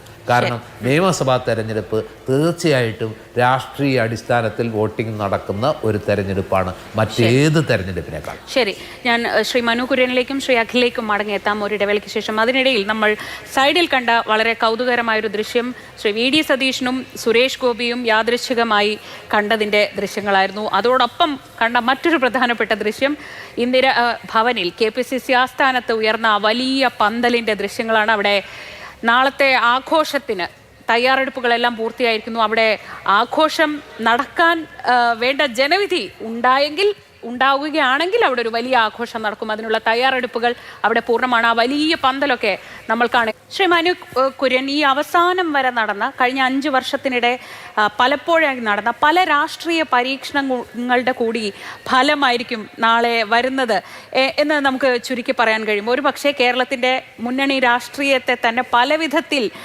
മാറ്റിമറിക്കാൻ കെൽപ്പുള്ള ഒരു ഫലം നാളെ വന്നേക്കാം. അങ്ങനെ തോന്നുന്നുണ്ടോ? അതോടൊപ്പം തന്നെ നമ്മളിപ്പോൾ ഏറ്റവും കൂടുതൽ ആഘോഷിക്കുന്ന ചില രാഷ്ട്രീയ നേതാക്കളുടെ ഭാവി, ഇങ്ങനെ പല ചോദ്യങ്ങൾ നാളത്തെ ദിവസത്തെ കാത്തിരിക്കുന്നുണ്ടോ? അത് എന്താ വെച്ചാൽ ഇപ്പം നമ്മൾ ചർച്ച ചെയ്തതിൽ നിന്ന് ഒരു കോർ പോയിന്റ് എന്ന് പറയുന്നത് ഒരു ക്ലോസ് ഫൈറ്റ് വരികയും ചെറിയ മാർജിനിലാണെങ്കിലും LDF ഒരു ഭരണത്തുടർച്ച നേടി എന്ന് നമ്മൾ സങ്കല്പിക്കുക. അതിനുള്ള സാധ്യത അവിടെ അവശേഷിക്കുന്നു. അങ്ങനെ വരുന്നൊരു സാഹചര്യത്തിൽ നാളത്തെ ഈ വൈകുന്നേരം UDF എന്ന് പറയുന്ന ഒരു സംവിധാനം എങ്ങനെ ഉണ്ടാവും എന്നുള്ളത് ഒരു ചോദ്യചിഹ്നമാണ്. കാരണം 10 വർഷമായി അധികാരമില്ല. ഒരു വശത്ത് കോൺഗ്രസിനെ സംബന്ധിച്ച് പല ജില്ലകളിലും ശോഷിച്ചു വരുന്നു. ലീഗിൻ്റെ ഒരു ഇനിയുള്ള ഭാവി എന്ന് പറയുന്നത് എങ്ങനെ വേണം? കാരണം എന്ന് വെച്ചാൽ ലീഗിന് 10 വർഷമായിട്ട് അധികാരമില്ല. ഇനിയിപ്പം അടുത്തൊരു 5 വർഷം കഴിഞ്ഞ് കഴിഞ്ഞാൽ കേരളത്തിൻ്റെ പൊളിറ്റിക്കൽ ലാൻഡ്സ്കേപ്പ് ഇങ്ങനെ തന്നെ ആവണമെന്ന് ഒരു ഇതുമില്ല. BJP എത്രയൊക്കെ നമ്മൾ പറഞ്ഞാലും ലോക്സഭാ തെരഞ്ഞെടുപ്പിൽ 20% വോട്ട് നേടി. ഈ തദ്ദേശ തെരഞ്ഞെടുപ്പിൽ 6 ജില്ലയിൽ 20% വോട്ട് നേടി. ഈ തെരഞ്ഞെടുപ്പിൽ സീറ്റ് കിട്ടുമോ എന്നല്ല ഞാൻ പറഞ്ഞു. അപ്പോൾ അടുത്തൊരു 5 വർഷമൊക്കെ ആകുമ്പോഴത്തേന് ഈ രീതിയിലാകുകയില്ല കേരളത്തിൻ്റെ രാഷ്ട്രീയം. ഒരു തർക്കമില്ല അതിൽ. കാരണം അതിൽ UDFനെ സംബന്ധിച്ച് ഭരണം കിട്ടിക്കഴിഞ്ഞാൽ പക്ഷേ ഇതേപോലെ കുറേ കാലം കൂടെ വേണേൽ തുടരാം. കാരണം അതിന് 2 സാധ്യത പറയാം. UDF ഒരു സ്വീപ്പിലേക്ക് പോവുക ആണെങ്കിൽ LDFന് ഒരു റിസ്ക് അതിനകത്തുണ്ട്. കാരണം BJPയുടെ വോട്ട് ഷെയർ എത്രയെന്നുള്ളതാണ്. ഒരു സാധാരണഗതിയിൽ കേരളത്തിൽ ഇപ്പോൾ ഒരു 15% ഒരു ഗ്യാരണ്ടി വോട്ട് BJPക്ക് കഴിഞ്ഞ കുറേ തെരഞ്ഞെടുപ്പ് കൊണ്ട് അവർ നേടിയിട്ടുണ്ട്. അതിലൊരു ചെറിയ ഷിഫ്റ്റ് അങ്ങോട്ടും ഇങ്ങോട്ടും സംഭവിക്കുന്നുണ്ട്. കഴിഞ്ഞ 2016 15% കിട്ടി. അപ്പോൾ LDFന് 91 സീറ്റ് ഉണ്ടായിരുന്നു. പക്ഷേ 2021 എത്തിയപ്പോൾ അത് 12% NDAയുടെ വോട്ട് വീതം കുറഞ്ഞു. അപ്പോഴത്തേന് LDFൻ്റെ വോട്ട് സീറ്റ് 99 ഉയർന്നു. അതേസമയത്ത് BJPയുടെ വോട്ട് ഷെയർ ഇനിയും കുറച്ചുകൂടെ കൂടി ഒരു 20% എത്തുക എന്ന് പറഞ്ഞു കഴിഞ്ഞാൽ നമ്മൾ മുമ്പേ പറയുന്ന പോലെ LDFൻ്റെ ഒരു സീറ്റ് നില എന്ന് പറയുന്നത് 90+ ഒക്കെ പോയേക്കാം. അങ്ങനെ വരുന്നൊരു സാഹചര്യത്തിൽ മാത്രമാണ് LDFന് ഒരു തോൽവി ഉണ്ടായാലും ഒരു പ്രതിസന്ധി അല്ലെ ഒരു വെല്ലുവിളി എന്ന് പറയുന്ന ഫാക്ടർ ഉണ്ടാവുക. മറിച്ചാണ് UDFൻ്റെ തോൽവിയാണെങ്കിൽ ഒരു സംശയവുമില്ല, UDF ശിഥിലമാകും. ഈ കാണുന്ന രീതിയിൽ ഇനിയും അതിനകത്ത് ഘടകകക്ഷികൾ പലരും UDFനൊപ്പം ഉണ്ടാവില്ല. LDFിലേക്ക് ചേക്കേറുന്ന കാലം വിദൂരമല്ല. ഒരു യാഥാർത്ഥ്യം നാളെ വൈകിട്ടോടുകൂടി നമുക്ക് അതിൻ്റെ ഒരു സിംറ്റം കാണും. പിന്നെ മുമ്പേ പറഞ്ഞതിൽ ഒരു പോയിന്റ് എനിക്ക് കൂട്ടിച്ചേർക്കാനുള്ളത്, ഈ പൊളിറ്റിക്കൽ ഹിന്ദുത്വ അല്ലെങ്കിൽ LDF ഹിന്ദുത്വ എന്ന് പറയുന്നതിനൊപ്പം തന്നെ നമുക്കറിയാം കഴിഞ്ഞ 2021 തെരഞ്ഞെടുപ്പ് ഈ തെരഞ്ഞെടുപ്പിൽ തമ്മിലുള്ള ഏറ്റവും വലിയൊരു പ്രധാന വ്യത്യാസം എന്ന് ഞാൻ മനസ്സിലാക്കുന്നത്, ആ തെരഞ്ഞെടുപ്പിൽ നമുക്കറിയാം എല്ലാ അർത്ഥത്തിലും മുസ്ലിം ലീഗ് എന്ന് പറയുന്ന പാർട്ടി ഒരു നെഗറ്റീവ് വാർത്ത സൃഷ്ടിച്ച ഒരു തെരഞ്ഞെടുപ്പായിരുന്നു. അതിന് കാരണം PK കുഞ്ഞാലിക്കുട്ടി MP സ്ഥാനത്ത് നിൽക്കെ ഇവിടെ വന്ന് നിയമസഭയിലേക്ക് മത്സരിക്കുന്നു. ആ തെരഞ്ഞെടുപ്പിൽ ലീഗ് ഒരു 3-4 സീറ്റ് അധികം ചോദിച്ചു വാങ്ങി മത്സരിക്കുന്നു. അപ്പോഴെന്ത് വേണ്ടിയെന്ന് വെച്ചാൽ ആ തെരഞ്ഞെടുപ്പ് കാലത്താണ് കേരളത്തിൽ ഈ മുസ്ലിം ക്രിസ്ത്യൻ ഒരു അവർക്കിടയിൽ ഒരു എന്താ പറയുക രാഷ്ട്രീയ പരീക്ഷണത്തിൻ്റെ ഭാഗമായിട്ടും ചില രാഷ്ട്രീയ കേന്ദ്രങ്ങൾ നടത്തിയതിൻ്റെ ഭാഗമായിട്ടും ഒരു പരസ്പര വിശ്വാസമില്ലായ്മ വളർത്തിയെടുക്കുന്നില്ല. ആ രാഷ്ട്രീയ കാലഘട്ടം നമ്മൾ കണ്ടതാണ്. അങ്ങനെയാണ് ആ തെരഞ്ഞെടുപ്പിൽ കേരള കോൺഗ്രസ് LDFിലേക്ക് വരികയും കൂടെ ചെയ്തപ്പം ക്രിസ്ത്യൻ ബെൽറ്റിൽ നിന്ന് അതുവരെ UDFൻ്റെ ഒരു വലിയ വോട്ട് ബാങ്ക് ആയിരുന്ന പല സീറ്റുകളും LDFിലേക്ക്, അത് കോട്ടയം ജില്ല അടക്കം LDFിലേക്ക് തിരിയുന്ന കാഴ്ച നമ്മൾ കണ്ടു. പക്ഷേ ഈ തെരഞ്ഞെടുപ്പ് നമ്മൾ എടുത്തു നോക്കി, ലീഗിൻ്റെ ഓരോ നീക്കങ്ങളും ഏറ്റവും നല്ല സ്ഥാനാർത്ഥി പട്ടിക ആരുടെയാണെന്ന് ചോദിച്ചാൽ മുസ്ലിം ലീഗിൻ്റെ ആയിരിക്കും. അവർ ആ പടം 26 സീറ്റിലെ മത്സരിക്കുന്നത്. യുവാക്കൾക്കായാലും എല്ലാം പ്രാതിനിധ്യം കൊടുത്ത് നല്ല മികച്ച പട്ടിക അവർ അവതരിപ്പിച്ചത്. അതുപോലെ തന്നെ ഈ വെള്ളാപ്പള്ളി നടേശൻ്റെ പ്രസ്താവന, അതുപോലെ തന്നെ AK ബാലൻ്റെയോ അല്ലെ സജിച്ചെറിയാൻ്റെയോ ഒക്കെ ഈ ജമാഅത്തെ ഇസ്ലാമി നാളെ ആഭ്യന്തരം ഭരിക്കും എന്ന രീതിയിൽ, അതുപോലെ തന്നെ ഈ പേരിൻ്റെ വാല് കണ്ടു കഴിഞ്ഞാൽ എങ്ങനെയാണെന്നറിയാം എന്നൊക്കെ പറയുന്ന പരാമർശങ്ങൾ ഇങ്ങനെ തുടർച്ചയായിട്ട് വന്നിട്ട് പോലും ഒരു ഘട്ടത്തിൽ പോലും വെള്ളാപ്പള്ളിയുടെ ഒരു പ്രതികരണത്തോട് പോലും ലീഗ് പ്രതികരിക്കാൻ തയ്യാറില്ല. പ്രതികരിക്കുമ്പോഴാണ് ഈ പറയുന്ന രീതിയിൽ അതൊരു വലിയ ഇതിലേക്ക് വരിക. അപ്പം ആ പ്രതികരണം ഉണ്ടാകാതെ വന്നപ്പം ഫലത്തിൽ എന്താണെന്ന് വെച്ച് കഴിഞ്ഞാൽ 5 വർഷം മുമ്പ് UDFൻ്റെ ഒരു വോട്ട് ബാങ്ക്, ഈ ക്രിസ്ത്യൻ മുസ്ലിം എന്ന് പറഞ്ഞാൽ വോട്ട് ബാങ്കിനുണ്ടായിരുന്ന ഭിന്നത അത് ഏറെക്കുറെ പരിഹരിക്കപ്പെട്ട് അത് വീണ്ടും ആ വോട്ട് ബാങ്ക് ശരിക്കും ആ ന്യൂനപക്ഷ വോട്ട് ബാങ്ക് UDFനൊപ്പം ഉണ്ടായിരുന്നത് വീണ്ടും ഏകീകരിക്കാൻ ഒരു പരിധി വരെ അവർക്ക് കഴിഞ്ഞിട്ടുണ്ട്. അതാണ് ഈ കഴിഞ്ഞ തദ്ദേശ തെരഞ്ഞെടുപ്പിൽ നമ്മൾ കണ്ടത്. മലപ്പുറമായാലും എറണാകുളം ആയാലും കോട്ടയമായാലും വയനാടായാലും ഇടുക്കി ആയാലും പത്തനംതിട്ട ആയാലും ഒക്കെ അത് ഈ തെരഞ്ഞെടുപ്പിൽ വളരെ ക്രൂഷ്യലാണ്. ഇത് പറയുമ്പോൾ തന്നെ ഈ മൈനോറിറ്റി കൺസോളിഡേഷൻ ഇങ്ങനെ നടക്കുമ്പോൾ ഇതിനൊരു കൗണ്ടർ മറുവശത്ത് നടക്കാം. അത് നടക്കാൻ അല്ലെങ്കിൽ അതിൻ്റെ തീവ്രത എത്രത്തോടെ വരണം എന്നുണ്ടെങ്കിൽ ഈ പറയുന്ന രീതിയിൽ ആ പറയുന്ന പ്രസ്താവനകൾ, വെള്ളാപ്പള്ളിയൊക്കെ നടത്തിയ പ്രസ്താവനയോട് ഒരു കൗണ്ടർ പറയുകയും അത് ആ രീതിയിൽ അവിടെ പ്രതിഫലിക്കുകയും ചെയ്യുക എന്നുള്ളതാണ്. അത് നമുക്ക് നാളത്തെ ഒരു ഫലം വരുമ്പോൾ അറിയാം. പ്രത്യേകിച്ച് കൊല്ലം, തിരുവനന്തപുരം, ആലപ്പുഴ അടങ്ങുന്ന ജില്ലകളിൽ LDFൻ്റെ സീറ്റ് നില കാണുമ്പോൾ നമുക്കത് മനസ്സിലാവും. ഓക്കെ, ശരി. ഇനി അവസാനമായി അഖിൽ, നമ്മൾ ഈ ചർച്ചയിൽ ഒരുപക്ഷെ പറയാതെ പോയ ഏറ്റവും പ്രധാനപ്പെട്ട ഒരു ഘടകം, അത് BJPയുടെ വോട്ട് എങ്ങനെയായിരിക്കും. BJP മുൻപൊക്കെ നമ്മൾ സാധാരണ തെരഞ്ഞെടുപ്പുകളിൽ ചോദിക്കുക BJP ഒരു അക്കൗണ്ട് തുറക്കുമോ എന്നൊക്കെയാണ് ചോദിക്കുന്നതെങ്കിൽ ഇത്തവണ എല്ലാ എക്സിറ്റ് പോളുകളിലും BJPക്ക് ഒരു 2 സീറ്റെങ്കിലും അല്ലെങ്കിൽ 0 to 2 എന്നതെങ്കിലും മിനിമം എല്ലായിടത്തുമുണ്ട്. ഏറ്റവും അവസാനം വന്ന എക്സിറ്റ് പോളിൽ നമുക്ക് അറിയാവുന്ന പോലെ 7+ ഒക്കെ പറയുന്നുണ്ട്, അത് 14 വരെ പോകാമെന്നൊക്കെ പറയുന്നുണ്ട്. അതൊന്നും വേണ്ട. പക്ഷേ BJPയുടെ വോട്ടുകൾ BJPക്ക് തന്നെ കിട്ടുന്നുണ്ടോ, അല്ലെങ്കിൽ അത് എങ്ങോട്ട് പോകുന്നു, BJPക്ക് എത്രത്തോളം സ്വാധീനം ഈ തെരഞ്ഞെടുപ്പിൽ ജനങ്ങളിൽ ചെലുത്താൻ കഴിഞ്ഞു, ഇതൊക്കെ BJPയുടെ സംസ്ഥാന നേതൃത്വത്തെ വരെ സ്വാധീനിക്കാവുന്നതാണ് നാളത്തെ തെരഞ്ഞെടുപ്പ് ഫലം. അപ്പോൾ BJP ഈ തെരഞ്ഞെടുപ്പിൽ എത്രത്തോളം പ്രധാനപ്പെട്ട ഘടകമാണ്, എന്താണ് BJPയെ സംബന്ധിച്ച് നമ്മൾ ഈ അവസാന മണിക്കൂറിൽ പറയേണ്ട കാര്യങ്ങൾ? അല്ല, നമ്മുടെ 2 സർവേയിലും ഏതെങ്കിലും രാഷ്ട്രീയ പാർട്ടികൾക്ക് അനുകൂലമായി ജനങ്ങൾ വലിയ രീതിയിലൊരു മാറ്റം കാണിക്കുന്നുണ്ടെങ്കിൽ അത് BJPക്ക് അനുകൂലമായി കാണിക്കുന്നുണ്ടെന്നാണ് നമ്മൾ സൂചിപ്പിച്ചത്. അതിൽ 2 സീറ്റോളം ജയിക്കാൻ സാധ്യതയുണ്ടെന്നും ഏകദേശം 6-7 സീറ്റുകളിൽ 2ാം സ്ഥാനത്തേക്ക് BJP എത്തുന്നു. UDFനെ അല്ലെങ്കിൽ LDFനെ പിന്തള്ളി BJP 2ാം സ്ഥാനത്തേക്ക് എത്തുന്നു എന്ന് നമ്മൾ കൃത്യമായി സർവേയിൽ 2 ഘട്ട സർവേയിൽ നമ്മൾ സൂചിപ്പിച്ചതാണ്. അപ്പോൾ അത് സൂചിപ്പിക്കുന്നത് BJP വളരെ ഡിസൈഡിങ് ഫാക്ടറായി മാറുന്ന ഏകദേശം ഒരു 10ഓളം മണ്ഡലം കേരളത്തിലുണ്ട്.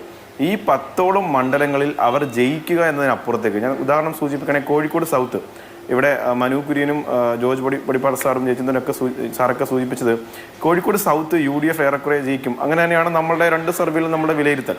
എന്നാൽ അവിടെ റെനീഷ് പിടിക്കുന്ന വോട്ട്, റെനീഷ് എന്ന് പറയുന്ന സ്ഥാനാർത്ഥി പിടിക്കുന്ന വോട്ട്, അത് എത്രമാത്രം വോട്ട് പരമ്പരാഗതമായി UDFന് ചെയ്യുന്ന ഹിന്ദു വോട്ടുകളെ പിടിക്കുമെന്നത് ലീഗിനെ സംബന്ധിച്ചൊരു ആശങ്ക കോഴിക്കോട് സൗത്തിലുണ്ട്.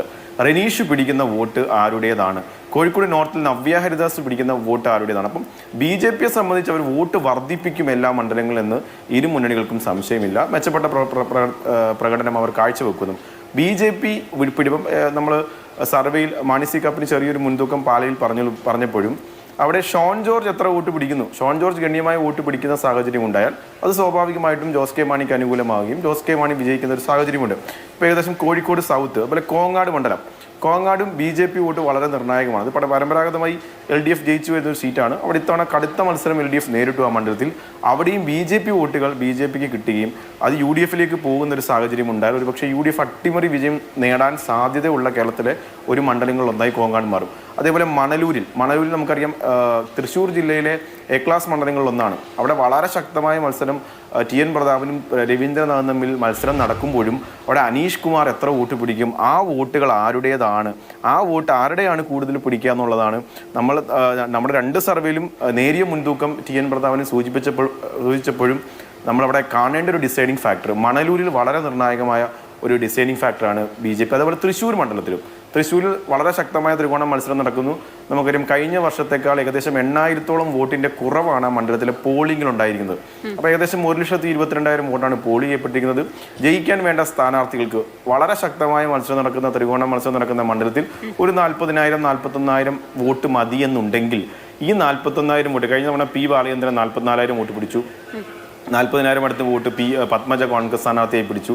സുരേഷ് ഗോപി 38, 39 പിടിച്ചു. അപ്പം 40,000 വോട്ട് 41,000 വോട്ട് പിടിക്കുന്ന സ്ഥാനാർത്ഥിക്ക് തൃശ്ശൂരിൽ ജയിക്കാം. അവിടെ BJP പിടിക്കുന്ന വോട്ട് BJP 40,000 വോട്ട് പിടിക്കാൻ കഴിയുമോ? നമുക്കിത് കംപ്ലീറ്റ് ചെയ്യാം. ഞാൻ അഖിൽ, BJP ഡിസൈസീവ് ആവുന്ന, BJP ഒരു പക്ഷേ വിധിയെ നിയന്ത്രിക്കുന്ന, നിർണ്ണയിക്കുന്ന മണ്ഡലങ്ങളെ കുറിച്ചാണ് പറഞ്ഞത്. അത് കംപ്ലീറ്റ് ചെയ്തോളൂ.